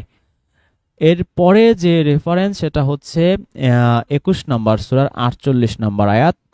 21 নম্বর সূরা হচ্ছে আম্বিয়া, এর 48 নম্বর আয়াতে বলা হচ্ছে, আর আমি তো মুসা ও হারুনকে সত্য ও মিথ্যার পার্থক্যকারী দিয়েছিলাম। মানে এই যে আরবি যদি আপনি দেখেন, এখানে দেখবেন যে ফুরকান আছে, মানে মুসা ও হারুনকে আল্লাহ ফুরকান দিয়েছিলেন। মানে তাওরাত কিন্তু আল্লাহ বলছে না, মানে তাওরাতের মধ্যেই ফুরকান ছিল। এবং মুত্তাকিদের জন্য দিয়েছিলাম নূর আর কি জিকির। তো আমাদের এই যে অনুবাদগুলো তাওরাশি করার কারণে আমরা একটু সুন্দর জিনিসগুলো আসলে আমরা ধরতে পারি না। তাওরাশিটা না করলে, জালিয়াতিগুলো না করলে খুব সুন্দরভাবে কিন্তু আমরা কোরআনটা বুঝতে পারতাম। আল্লাহ যে বলে না, আমি উপদেশ গ্রহণের জন্য কোরআনকে সহজ করে দিয়েছি, কেউ আছো কি উপদেশ গ্রহণ করার? তো এই যে কোরআনকে আসলে আল্লাহ কত সহজ করে দিছে, এই জালিয়াতিগুলো করার কারণে, এই ভুল অনুবাদ, বিকৃত অনুবাদগুলো করার কারণে কিন্তু আমরা কোরআনটা আমাদের কাছে এত কঠিন মনে হয়, এত জটিল মনে হয়। যদি সঠিকভাবে এই অনুবাদগুলো করা হতো তাহলে কিন্তু আমাদের ওই সজল রোশনও লাগতো না, রিজন মাহমুদও লাগতো না, কাউরেই লাগতো না, নিজেরাই খুব সুন্দর করে বুঝে বুঝে পড়তে পারতাম, সহজে উপলব্ধি করতে পারতাম। তো এখানে যেই জালিয়াতিটা তারা করছে সেটা হচ্ছে যে ফুরকান অনুবাদ করছে, মিসকনসেপশন তৈরি হচ্ছে যে ফুরকান দেয়া হয়েছে আর কি, যে এই যে নূর, এই যে এখানে দেয়া হয়েছে, সরি, এই যে জ্যোতি, জ্যোতিটা হচ্ছে কি আলো, অদিয়া। এই যে আলোর দুটো আরবি আছে, একটা হচ্ছে আলো আর একটা হচ্ছে নূর। তো এরা করেছে কি, এই নূরের বাংলাও লিখেছে আলো, অদিয়ার দিয়ার বাংলাও লিখেছে আলো, এই জন্য ঝামেলাটা বেঁধে গেছে আর কি। আর জিকির, এই জিকিরের অর্থ কোথাও লিখেছে উপদেশ, কোথাও লিখেছে কুরআন, কোথাও লিখেছে স্মরণ। তো কনটেক্সট অনুযায়ী আসলে এরা চিন্তা করে না, এরা হচ্ছে হুবহু কপি পেস্ট মারছে। তো এই ফার্সিদের অনুবাদ, এই কপি পেস্ট মারার কারণে অনেক ঝামেলা পাচ্ছে। আমরা আমাদের অনুবাদে সর্বোচ্চ চেষ্টা করেছি কনটেক্সট অনুযায়ী এই জিকিরের অর্থগুলো বসানোর জন্য। সব জায়গায় ঢালাভাবে ওদের কপি আমরা করার চেষ্টা করিনি, বা সেটা করা আসলে আমাদের মানে লাভ তো হইতো না, তো যেই গার্বেজ আছে সেটাই থেকে যাইতো, কাজের কাজ কিছুই হতো না। এনিওয়ে, আমরা এখানে যেটা বুঝলাম সেটা হচ্ছে যে মুসা ও হারুনকে আল্লাহ ফুরকান দিয়েছিলেন, যেটা আমরা এই 53 আয়াতে দেখলাম সূরা বাকারার। মুসাকে আল্লাহ ফুরকান ও কিতাব দিয়েছেন, এবং এটা কি ছিল? মুত্তাকিদের জন্য ছিল জ্যোতি আর উপদেশ। তো আমরা জানি যে কুরআনও কি আমরা মুত্তাকিদের জন্য উপদেশ। জালিকাল কিতাবুল লা রাইবা ফি হুদাল লিল মুত্তাকিন। তো এই সেই কিতাব যাতে কোনো সন্দেহ নেই, মুত্তাকিদের জন্য হেদায়েত। তো এখানেও সেই মুত্তাকিদের কথা আবারও চলে আসছে যে মুত্তাকিদের জন্যই ছিল এটা জ্যোতি আর উপদেশ। তো আমরা যদি মুত্তাকি হতে না পারি, তাহলে এই এই উপদেশ আমি কিন্তু নিতে পারবো না। আমার কাছে মানে কোনটা কোনটা যে আসলেই বেস্ট উপদেশ, কোনটা সেকেন্ড বেস্ট, কোনটা থার্ড বেস্ট, এই আমি ধরতেই তো পারবো না। আমার আল্লাহ যেটারে আমার উপদেশ বলবে, যেমন সূরা নাহলের 90 নম্বর আয়াতে আল্লাহ 3টা উপদেশ দিয়েছেন, 3টা নিষেধ দিয়েছেন, তো আমি তো ওগুলোই আমার কাছে বেস্ট উপদেশ মনে হবে না। আমার কাছে মনে হবে দাড়ি হচ্ছে সবচেয়ে শ্রেষ্ঠ আমল, জুব্বা শ্রেষ্ঠ আমল, বোরকা হাত মোজা পা মোজা শ্রেষ্ঠ আমল। কিন্তু আমি যদি মুত্তাকি হতে পারতাম, তাহলে আমি নিজেই বুঝতে পারতাম যে কোনটা শ্রেষ্ঠ উপদেশ, শ্রেষ্ঠ আমল। আমি যেহেতু মুত্তাকি হতে পারছি না বা চাচ্ছি না, সেজন্য আমি আসলে এই উপদেশ, জ্যোতি, এগুলো আমি বুঝতে পারছি না। এনিওয়ে, এরপরে আমরা যে রেফারেন্সটা যাব সেটা হচ্ছে সর্বশেষ রেফারেন্স 25 নম্বর সূরা ফুরকানের 1 নম্বর আয়াত। সূরাটার নামই ফুরকান, আপনারা শুনেই বুঝতে পারছেন। আল্লাহ বলছেন, তিনি বরকতময়, যিনি তার বান্দার উপর ফুরকান নাজিল করেছেন। ও মাই গড, একই ফুরকান। এখানে নবী মুহাম্মদের কথা বলছেন যে তিনি নবী মুহাম্মদের উপরে ফুরকান নাজিল করেছেন যেন সে জগৎবাসীর জন্য সতর্ককারী হতে পারে। তাহলে আমরা এতক্ষণ কি পড়লাম? সূরা বাকারার 53 আয়াতে যে মুসা নবীকে আল্লাহ ফুরকান দিয়েছেন। এখানে কুরআনও নাই, তাওরাতও নাই। মুসা নবীকেও আল্লাহ ফুরকান দিয়েছেন, নবী মুহাম্মদ রাসূলুল্লাহকেও আল্লাহ ফুরকান দিয়েছেন। কিন্তু এই ফুরকানটা কি? ফুরকানটা কুরআনের মধ্যে আছে, তাওরাতের মধ্যে আছে। শুধু তাই না, কোরআনের মধ্যে আরো 10-12টা জিনিস আছে, সেটা স্কলারদের যে আমরা 52-53টা প্রশ্ন আমরা শিখাই আমাদের যে ওয়েবসাইটে, যেটা আছে আমাদের হোয়াটসঅ্যাপ গ্রুপে, এটা সবসময় আলোচনা করা হয় প্রায় সময়। অনেকেরই মুখস্থ, স্কলার যারা আছেন ওখানে মুখস্থ হয়ে গেছে, সেখানে আমরা পড়ি যে কতগুলো জিনিস এই কোরআনের মধ্যে আল্লাহ দিয়ে দিয়েছেন। এখানে আমরা যদিও 4-5টা জিনিস পেয়েছি, কিন্তু আরো অনেক জিনিস আছে। এনিওয়ে, এরপরে 54 নম্বর আয়াতে আমরা যাই। 54 নম্বর আয়াতে আল্লাহ কি বলছেন? আর যখন মুসা তার কওমকে বলেছিল, হে আমার কওম, নিশ্চয়ই তোমরা বাছুরকে গ্রহণ করে নিজেদের উপর জুলুম করেছ, সুতরাং তোমরা তোমাদের সৃষ্টিকর্তার কাছে তওবা করো। তো মুসা কি বলল? যে তোমরা যে এই যে বাছুরকে গরু পূজা শুরু করছো বা তাকে উপাস্য বানিয়েছো, এতে তোমরা নিজেদের উপরে জুলুম করছো, সুতরাং তোমরা তোমাদের সৃষ্টিকর্তার কাছে তওবা করো। তওবার অনুবাদও আমরা করেছি সাধারণত ফিরে আসা, অনেক জায়গায় লিখেছি, অনেক জায়গায় আমরা বলে দিয়েছি যে এটা আসলে ফিরে আসা হবে। অতঃপর তোমরা নিজেদেরকে নিরপরাধীরা অপরাধীদেরকে হত্যা করো, এটা তোমাদের জন্য তোমাদের সৃষ্টিকর্তার নিকট উত্তম। অতঃপর আল্লাহ তোমাদের তওবা কবুল করলেন, নিশ্চয়ই তিনি তওবা কবুলকারী পরম দয়ালু। তো এই যে নিরপরাধীরা অপরাধীদের হত্যা করো, নিজেরা নিজেদের হত্যা করো, খুনাখুনি করো, এটা রেফারেন্স অনেকেই বোঝে না। সেদিনে একজন এসে বলল যে এটা কিভাবে কি হইলো, সেখানে আমরা রেফারেন্স 3টা দিয়েছি। আমরা এই আমাদের অনুবাদও এটা দিয়েছি। 2 নম্বর সূরার 85, 4-এর 29 এবং 4-এর 66। এই 3টা রেফারেন্স দিলে আপনারা বুঝবেন যে আসলে নিজেরা নিজেদেরকে আত্মহত্যা করতে বলেনি, এক গ্রুপকে আরেক গ্রুপকে হত্যা করতে বলেছে, বা নিরপরাধীরা অপরাধীদেরকে হত্যা করতে বলেছে। 55 আয়াতে আল্লাহ বলছেন, আর যখন তোমরা বললে, হে মুসা, আমরা আল্লাহকে সরাসরি না দেখা পর্যন্ত।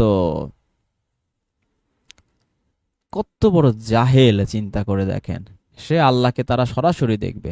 হে মুসা, আমরা আল্লাহকে সরাসরি না দেখা পর্যন্ত তোমাকে কখনো বিশ্বাস করব না।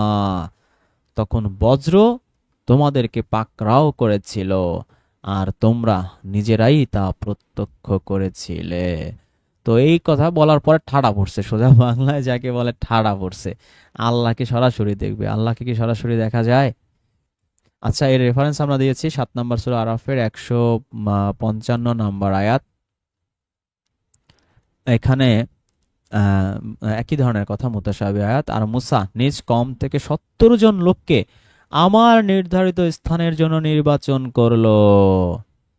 অতঃপর যখন ভূমিকম্প তাদেরকে পাকড়াও করলো, তখন সে বলল, হে আমার রব, আপনি চাইলে ইতিপূর্বে এদের ধ্বংস করতে পারতেন এবং আমাকেও। একটু আগে আমরা দেখলাম যে ঠাডা পড়ছে, এখন দেখলাম ভূমিকম্প। যাই হোক, ঠাডা ভূমিকম্প মনে হয় একসাথেই পড়ছে। হে আমার রব, আপনি চাইলে ইতিপূর্বে এদের ধ্বংস করতে পারতেন এবং আমাকেও। আমাদের মধ্যে নির্বোধরা যা করছে তার কারণে কি আমাদেরকে ধ্বংস করবেন? তো মুসা খুব চমৎকার আর্গুমেন্ট দিয়েছে। মুসা আবার আর্গুমেন্টে ওস্তাদ।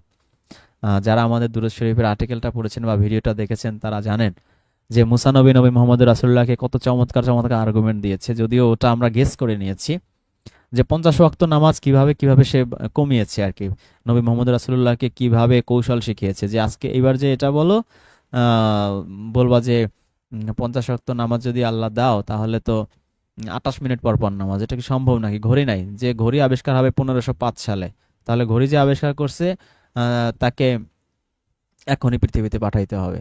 এছাড়া তো কোনো অপশন নাই। শুধু সূর্যের উপর ভিত্তি করে 50টা ওয়াক্ত টাইম ফিক্সড করা কি সম্ভব নাকি? 5 ওয়াক্ত সম্ভব, যে সূর্য হেলে পড়েছে বা দ্বিগুণ ছায়া হয়েছে বা 3 গুণ ছায়া হয়েছে, ওই সময় আসর হবে। একটু লাল আকাশ সোনালি আভা ঢেকে গেলে সেটা মাগরিব হবে। বা ভোরের আলো ফুটি ফুটি ফুটছে ফুটছে এমন একটা ভাব, তখন ফজর হবে। এটা সম্ভব, কিন্তু 50 ওয়াক্ত কি সম্ভব নাকি ঘড়ি ছাড়া? তো যাও আল্লাহকে যে বলো যে আল্লাহ, হয় নামাজে 10 ওয়াক্ত কমায় দাও, 50 ওয়াক্ত সম্ভব না, না হলে যে ঘড়ি আবিষ্কার করছে তাকে এখনই পাঠায় দাও রেডিমেড ঘড়ি সহ। তো ওটা আমরা গেস করে বানিয়েছি, যাতে করে আমাদের উদ্দেশ্য ছিল যে আপনারা উপলব্ধি করতে পারেন যে এটা আসলে সম্ভব না। আল্লাহ কোনো কিছু বলবে 50 ওয়াক্ত সারা পৃথিবীতে কেয়ামত হয়ে গেলে কি আল্লাহ সেটা কি চেঞ্জ করবে কারো সুপারিশে? এটা হয় না কখনো। এনিওয়ে, তো এখানে আমরা যেটা দেখতে পাচ্ছি যে মুসা নবীর আরেকটা কৌশল বা আরেকটা আর্গুমেন্ট দিয়েছেন তিনি, যে আল্লাহ সবাইকে মেরে ফেললে কেমন হবে? এখানে সবাই তো পাপি না, অনেকে তালে তালে আসছে, 2 4 5 10টায় বলছে আমরা আল্লাহকে সরাসরি দেখতে চাই। এখন 5টার অপরাধে সবাইকে যদি তুমি ঠাড়া দিয়ে মেরে ফেলো তাহলে কেমন হবে জিনিসটা? এটাই এই আর্গুমেন্টটা সে আল্লাহকে দিচ্ছে যে আমাদের মধ্যে নির্বোধরা যা করেছে তার কারণে কি আমাদেরকে ধ্বংস করবেন? এটা তো আপনার পরীক্ষা ছাড়া কিছু না। এর মাধ্যমে যাকে চান আপনি পথভ্রষ্ট করেন এবং যাকে চান হেদায়েত দান করেন। আপনি আমাদের অভিভাবক, সুতরাং আমাদের ক্ষমা করে দিন এবং আপনি উত্তম ক্ষমাশীল। তা আল্লাহকে চমৎকার কিছু কথা বলছে যে আপনি তো আমাদের অভিভাবক। আর কি আহ আমাদের ক্ষমা করে দিন আর আপনি উত্তম ক্ষমাশীল। তো আমরা রেফারেন্সটা দেখলাম, একটাই রেফারেন্স আমরা এই 55 নম্বর আয়াতের অনুবাদে দিয়েছি, সেটা হচ্ছে আরাফের 155। এরপরে আমরা 56 নম্বর আয়াতে যাই, সূরা বাকারার। আমরা যেখানে ছিলাম সেখানে আবার ফিরে যাই। 56 নম্বর আয়াতে কি বলা হচ্ছে? আল্লাহ বলছেন যে অতঃপর আমি তোমাদের মৃত্যুর পর তোমাদেরকে পুনর্জীবন দান করলাম। ওই যেগুলো আল্লাহকে দেখতে চাইছিল, যে সরাসরি না দেখা পর্যন্ত আমরা বিশ্বাস করব না, ঈমান আনবো না, ওদের ভূমিকম্প দিছে, ঠাডা ফেলছে, তারপর আবার মুসা নবী দোয়া করছে, দোয়া করার কারণেই তাদেরকে পুনর্জীবন দান করছে। তো পুনর্জীবন কেন দান করছে সেই রেফারেন্সটা আমরা দেখে আসার কারণে সূরা আরাফ থেকে এখন আমাদের নিশ্চয়ই বুঝতে সুবিধা হচ্ছে যে আমি তোমাদের মৃত্যুর পর তোমাদেরকে পুনর্জীবন দান করলাম যাতে তোমরা শুকর আদায় করো বা কৃতজ্ঞতা প্রকাশ করো। এরপর 57 আয়াত, আরো কি কি নিয়ামত দিয়েছে আমরা দেখি। আর আমি তোমাদের উপর মেঘের ছায়া দিলাম এবং তোমাদের প্রতি নাজিল করলাম মান্না ও সালওয়া। তোমরা সে পবিত্র বস্তু থেকে আহার করো যা আমি তোমাদেরকে রিজিক হিসেবে দিয়েছি। আর তারা আমার প্রতি জুলুম করেনি, তারা নিজেদের উপরই জুলুম করত। তো মান্না এবং সালোয়ার আরো কিছু অনুবাদ আমরা পেয়েছি, সেটা মানে ইন্টারন্যাশনাল লেভেলে ইংরেজিতে, সেটা আমরা এখানে অ্যাড করে দিয়েছি আমাদের taskinhouse.com-এ। আমরা যে অনুবাদটা করছি সেখানে ডিলিশিয়াস ফ্রুট, মান্না বলতে অনেকে বলেছে এটা মান্না শব্দের অর্থ হচ্ছে ডিলিশিয়াস ফ্রুট, আর সালাওয়া হচ্ছে যে এক ধরনের পাখির মাংস। যদিও এটা ভেরিফাইড না, এই জন্য আমরা এটা আসলে আমাদের অনুবাদে চেঞ্জ করে নিই, আমরা মান্না সালোয়াই রেখে দিয়েছি। যদিও আমরা সবসময় আপনাদের বলে যে আমরা চেষ্টা করি যে সবসময় সবকিছুর অর্থ দিতে, যে সালাতের অর্থ সত্যিকার অর্থ কি হবে, হজের সত্যিকার অর্থ কি হবে, উমরার সত্যিকার অর্থ কি হবে, রুকুর সত্যিকার অর্থ কি হবে সেটা দেয়ার। কিন্তু মান্না সালোয়ার ক্ষেত্রে আসলে আমরা অনুবাদটা যে দেবো কিন্তু ভেরিফাই করতে পারিনি যে আসলে কোন অর্থটা দেব। ভেরিফাই করতে না পারার কারণে আমরা এখানে মানে অনুবাদটা করিনি বা অপারগতা প্রকাশ করছি কেন সেটা আমরা বলে দিয়েছি, এবং যে অর্থটা পেয়েছি সেটা আমরা আমাদের taskinhouse.com-এ অনুবাদের ওখানে দিয়ে দিয়েছি। এরপর 58 নম্বর আয়াত। 58 নম্বর আয়াতে বলা হচ্ছে, আর স্মরণ করো যখন আমি বললাম এই জনপদে প্রবেশ করো, তা হতে যা ইচ্ছা স্বচ্ছন্দে আহার করো এবং দরজা দিয়ে পরম আনুগত্য বা বশ্যতা স্বীকার করে প্রবেশ করো। যদিও প্রচলিত অনুবাদে সিজদা বা মাথা নত লেখা আছে, ওখানে আরবিতে অবশ্যই সিজদা আছে, কিন্তু সিজদার অর্থ আমরা জানি যে মেনে নেওয়া বা আনুগত্য স্বীকার করা বা বশ্যতা স্বীকার করা। আদম সিজদা ভিডিওতে আমরা এই এই আয়াতের উপর ডিটেলস আলোচনা করেছি, সেটা আপনারা দেখে নিতে পারেন যদি সিজদা শব্দটা আরো ভালো করে বুঝতে চান। যাই হোক, আল্লাহ এখানে তাদেরকে এই পরম আনুগত্য বা বশ্যতা স্বীকার করে প্রবেশ করতে বলেছেন। আর বলো, ক্ষমা চাই, আমি তোমাদের অপরাধ ক্ষমা করব, তাহলে আমি তোমাদের পাপ বা অপরাধ ক্ষমা করে দেব এবং অচিরেই মুহসিন বা সৎকর্মশীলদের অধিকতর দান করব বা বাড়িয়ে দেব। এর রেফারেন্স আমরা দিয়েছি 5 নম্বর সূরার মায়দার 21 নম্বর আয়াতে। 21 নম্বর আয়াতে কি আছে আমরা একটু পড়ি। হে আমার কওম, তোমরা পবিত্র ভূমিতে প্রবেশ করো যা আল্লাহ তোমাদের জন্য লিখিয়ে দিয়েছেন, এবং তোমরা তোমাদের পেছনে ফিরে যেও না, তাহলে ক্ষতিগ্রস্ত হয়ে প্রত্যাবর্তন করবে। তো একটা পবিত্র ভূমি, যেটা ইসরায়েল নিয়ে এখনো দ্বন্দ্ব সংঘাত চলছে, এই যে হোলি ল্যান্ড, সেই পবিত্র ভূমি। আমরা এখানে যে এখানে অনুবাদে এখানে ফিলিস্তিন শব্দ লিখে দিয়েছে, তাহলে এটা তো বনী ইসরায়েলীদের। যদি এই যে অনুবাদ ওরা করছে ফিলিস্তিন, বাইতুল মুকাদ্দাস, এখানে আরবিতেও দেখবেন আপনারা মুকাদ্দাস শব্দটা আছে, মুকাদ্দাস শব্দের অর্থ এখানে দিয়েছে পবিত্র। তো এই যে বাইতুল মুকাদ্দাস, তো এইটা তো বনি ইসরায়েলিদের দিছে, তাহলে এটা এটা তো মুসলিমরা দাবি করতে পারে না। বোকার মতো এখানে ফিলিস্তিন শব্দ লিখে দিছে, মানে যাকে বলে আত্মঘাতী গোল, আত্মঘাতী গোল একটা দিয়ে ফেলছে এখানে। যাই হোক, আমরা আমাদের অনুবাদে এই বাইতুল মুকাদ্দাসের এখানে ওই ওই ফিলিস্তিন মিলিস্তিন কিছু লিখি নাই, এই আত্মঘাতী গোল আবার আমরা দিতে পারি না। এরপরে যে রেফারেন্সটা আছে সেটা হচ্ছে 7 নম্বর সূরা আরাফের 161 আয়াত। আচ্ছা,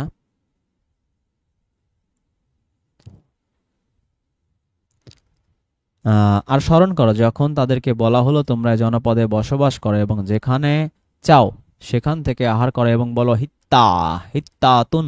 হিত্তাতুন শব্দ আপনারা অনেকেই জানেন, ওদেরকে হিত্তাতুন বলতে বলেছিল। তো হিত্তাতুনের অনুবাদেরা দিয়েছে ক্ষমা চাই। আর অবনত মস্তকে দরজায় প্রবেশ করো, আর তোমাদের অপরাধগুলো, আমি তোমাদের অপরাধগুলো ক্ষমা করে দেব, অবশ্যই আমি সৎকর্মশীলদের বাড়িয়ে দেব। বয়ান ফাউন্ডেশন এখানে বাইতুল মুকাদ্দাস অঞ্চল লিখে দিছে আর কি, বাইতুল মুকাদ্দাস। তো বাইতুল মুকাদ্দাস কিভাবে পেলো সেটা আমরা একটু আগে দেখলাম, ওখানে আরবিতে মুকাদ্দাস শব্দটা আছে। আচ্ছা, এরপরে আমরা যাব 59 নম্বর আয়াতে সূরা বাকারা, যেখানে ছিলাম সেখানে আমরা আবার ফিরে যাই। সূরা বাকারার 59 নম্বর আয়াতে হ্যাঁ এসেছে। তো হিত্তাতুন কি তারা বলেছিল? না, হিত্তাতুন তারা বলেনি। অতঃপর জালিমরা পরিবর্তন করে ফেলল সে কথা যা তাদেরকে বলা হয়েছিল। হিত্তাতুন তারা বলেনি, সেটা একটু চেঞ্জ করে ফেলছে ভিন্ন অন্য কথা দিয়ে। তাই তাদের ফাঁসিকি বা পাপাচার বা অবাধ্যতার কারণে আমি জালেমদের উপর আসমান থেকে আযাব নাজিল করলাম। এই আয়াতের রেফারেন্সে আমরা দিয়েছি 61 নম্বর আয়াতে। তো কি কি আযাব দিয়েছে সেটা আপনারা পাবেন 3-21 পাবেন, 5-22-26 পড়লেও আপনারা পাবেন যে তারা কি কি ধরনের চেঞ্জ করেছিল। আমরা 5-22-26 একটু পড়ার চেষ্টা করি, তাহলে হয়তো এটা বুঝবো। বাকি রেফারেন্সগুলো আপনারা একটু পড়ে নেবেন। আমি জাস্ট আপনারা কিভাবে এটা পড়বেন, কোরআনটা কিভাবে বোঝার চেষ্টা করবেন তার একটু কৌশল দেখানোর চেষ্টা করছি আর কি। এই পদ্ধতিতে যদি আপনি পড়েন তাহলে খুব অল্প সময় কোরআনটা ভালো করে আপনি বুঝতে পারবেন। আচ্ছা, মায়েদার 22-এ চলে গেছি আমরা। তারা বলল, হে মুসা, নিশ্চয়ই সেখানে রয়েছে এক শক্তিশালী জাতি, এবং আমরা নিশ্চয়ই সেখানে প্রবেশ করব না যতক্ষণ না তারা সেখান থেকে বের হয়। অতঃপর যদি তারা সেখান থেকে বের হয় তবে নিশ্চয়ই আমরা প্রবেশ করব। ওরা যাবে না, সেখানে ভয় পাচ্ছে। ওখানে যারা আছে খুব শক্তিশালী, শরীর অনেক স্ট্রং। যারা ভয় করে তাদের মধ্য থেকে এমন 2 ব্যক্তি বলল, যাদের উপর আল্লাহ নিয়ামত দিয়েছেন, তোমরা তাদের নিকট দরজা দিয়ে প্রবেশ করো। যখন সেখানে প্রবেশ করবে তখন নিশ্চয়ই জয়ী হবে, আর আল্লাহর উপরই তাওয়াক্কুল করো যদি তোমরা মুমিন হও। তো যারা আল্লাহকে ভয় করে, আল্লাহর ভয়টা আমরা একটু আগে খুব ভালো করে বোঝার চেষ্টা করেছিলাম। আল্লাহকে ভয় করলে আল্লাহ অটো পাপ ক্ষমা করে দেয়, পাপ সব সাফ করে দেয়, আর মুত্তাকি হওয়া যায়। এখানে আমরা দেখছি যে আল্লাহকে ভয় করে এমন 2 ব্যক্তি বলতেছে যে যাদের উপর আল্লাহ নিয়ামত দিয়েছেন, তোমরা তাদের নিকট দরজা দিয়ে প্রবেশ করো, যখন সেখানে প্রবেশ করবে তখন নিশ্চয়ই জয়ী হবে, কারণ আল্লাহ তো বলেছেন যে ওখানে যাও জয়ী হবে। তো আল্লাহ বললে সেটা হয়, সেটা চেঞ্জ হয় না। আর আল্লাহর উপরই তাওয়াক্কুল করো, ভরসা করো, যদি তোমরা মুমিন হও। তো মুমিন যদি হই আমরা, আমাদের মুমিনদের কোয়ালিটি, আমরা সূরা আনফালের 2-3-4 আয়াত পড়লে আমরা জানি যে মুমিনদের কোয়ালিটি হচ্ছে আল্লাহর উপর ভরসা করে তারা। তারা বলল, হে মুসা, আমরা সেখানে কখনো প্রবেশ করব না যতক্ষণ তারা সেখানে থাকে, সুতরাং তুমিও তোমার রব যাও এবং যুদ্ধ করো। মুসা, তুমি আর তোমার আল্লাহ গিয়ে তা ওদের সাথে যুদ্ধ করো, আমরা এই বসে রইলাম, আমরা এখানেই বসে রইলাম। সে বলল, হে আমার রব, আমি আমার ও আমার ভাই ছাড়া কারো উপরে অধিকার রাখি না, সুতরাং আপনি আমাদের ও ফাসিক এই অবাধ্য লোকদের মধ্যে বিচ্ছেদ করে দিন, আলাদা করে দিন, পৃথক করে দিন। তো মুসা খুব অসহায় হয়ে পড়ল। যে মুসা বলছে আল্লাহকে, আল্লাহ, আমি আর আমার ভাই হারুন এটা ছাড়া অন্য কারো উপর তো আমি মাস্তানি করতে পারি না, তোরা না শুনলে আমি কি করব? ওরা আমাকে বলতেছে না, তুমি আর তোমার আল্লাহ গিয়া যুদ্ধ করো। তো খুব হৃদয় বিদারক একটা ঘটনা দেখলাম, যে অনেক মোল্লারা বলে না, বা অনেক অনলি কোরআনের স্কলার বা অনলি কোরআন প্রচার করে, তারাও বলে রাসূল লাগবে, রাসূল লাগবে, আমি তো রাসূল খুঁজে পাচ্ছি না, আপনারা আমাকে রাসূল খুঁজে দেন। রাসূল থাকলেও রাসূলের কথা শোনে মানুষ? শোনে না। দুইটা রাসূল ইনস্ট্যান্ট, মুসা নবী, হারুন নবী, অথচ তাদের অর্ডার তারা শুনছে না। তো এই মুসা নবী, হারুন নবী, দুই ভাই, নবী প্লাস রাসূল, এদের চেয়ে নিজেদের যদি বেশি বড় মনে করি, তো আমরা তো কি বলবো, কোথায় চলে যাচ্ছি? কোরআন কোথায় আর আমরা কোথায়? আচ্ছা, এরপর কি ওদের উপর কি হইলো, আযাবটা কি আসলো সেটা আমরা দেখি। তিনি বললেন, তাহলে নিশ্চয়ই তা তাদের জন্য 40 বছর নিষিদ্ধ। 40 বছর একেবারে কুল্লু খালাস করে দিছে, যা আমি মুসার আল্লাহ গিয়ে যুদ্ধ করবে, যা, তোদের জায়গায় দরকার নাই, ঘর বাড়িও দরকার নাই, তোদের শহরও দরকার নাই, দেশও দরকার নাই, রাস্তা রাস্তায় ঘুরতে থাক।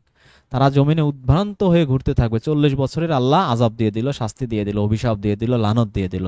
সুতরাং তুমি ফাসিক কওমদের জন্য আফসোস করো না, তুই পাপিষ্ঠ অবাধ্য লোকদের জন্য আমরা যেন কখনো আফসোস না করি। 40 বছর এই বউ বাচ্চা সন্তান সবকিছু নিয়ে মরুভূমিতে ঘুরতে ঘুরতে থাকো। এই 40 শব্দটা আমরা আবারও পেলাম যেখান থেকে আমরা শুরু করেছিলাম। আমরা শুরু করেছিলাম কোথা থেকে? 51 আয়াত থেকে, মানে সরি 49 থেকে শুরু করেছিলাম, কিন্তু 51 আয়াত আমরা 40টা পেয়েছিলাম। সেই 40 শব্দটা আমরা একটু দেখি। 51 আয়াতে আবার ফিরে যাই, দেখুন আপনারা। আর যখন আমি মুসাকে 40 রাতের ওয়াদা দিয়েছিলাম, তো মুসাকে 40 রাতের ওয়াদা দিয়েছিল, ওদের 40 বছর ঘুরিয়েছিল। সূরা আকাব যদি আপনি পড়েন, এখানে 40 বছরের একটা ফ্যাক্ট আছে, আমি আপনাদের একটু দেখাই। 40 নিয়ে অনেকগুলো থিসিস আছে ওয়ার্ল্ড লেভেলে, আমি অনেকগুলো থিসিস পড়েছি কোরআন স্কলারদের, আপনাদের সাথে কোনো এক সময় শেয়ার করবো আর কি। আর আমি মানুষকে তার পিতামাতার প্রতি সদয় ব্যবহারের নির্দেশ দিয়েছি। তার মা তাকে অতি কষ্টে গর্ভে ধারণ করেছে এবং অতি কষ্টে তাকে প্রসব করেছে। তার গর্ভধারণ ও দুধপান ছাড়ানোর সময় লাগে 30 মাস। অবশেষে যখন সে তার শক্তির পূর্ণতায় পৌঁছে এবং 40 বছরে উপনীত হয়, তখন সে বলে, হে আমার রব, আমাকে সামর্থ্য দাও, তুমি আমার উপর ও আমার মাতা পিতার উপর যে নিয়ামত দান করেছ, তোমার সে নিয়ামতের যেন আমি শুকর আদায় করতে পারি এবং আমি যেন সৎকর্ম করতে পারি যা তুমি পছন্দ করো, আর আমার জন্য তুমি আমার বংশধরদের মধ্যে সংশোধন করে দাও। নিশ্চয়ই আমি তোমার কাছে তওবা করলাম এবং নিশ্চয়ই আমি মুসলিমদের অন্তর্ভুক্ত। সুতরাং এই 40 বছর হচ্ছে মানুষের ম্যাচুরিটির সময়। মুসা নবীকে 40 দিন রেখেছিল, বনী ইসরাঈলদের 40 বছর শাস্তি দিয়েছিল, এখানে আমরা দেখলাম 40। এই সমস্ত বিষয় মিলিয়ে তাবলীগে আবার 40 দিনের ইয়ে করা হয়, ওই যে এক চিল্লা 40 দিন, আবার ওই যে মানুষ মরে গেলে 40 দিন পর খাবার খাওয়ানো হয়, বিভিন্ন রিচুয়াল এখান থেকে উঠে এসেছে। তো 40 বিষয়টা একটু আপনাদের বোঝানোর চেষ্টা করলাম। আমরা মনে হয় অনেক পড়ে ফেলেছি, ওরে আল্লাহ, 1 ঘন্টা হয়ে গেছে, আমার গলা টলা ধরে আসছে আজকে আর না। আমি যদিও লিখেছিলাম 70 আয়াত পর্যন্ত, কিন্তু আসলে আমি আর পারছি না, ক্ষমা করবেন আপনারা। আমরা আগামী দিন যদি আল্লাহ বাঁচিয়ে রাখে তারপর আমরা আলোচনা করার চেষ্টা করব। এখন স্টুডিওতে যারা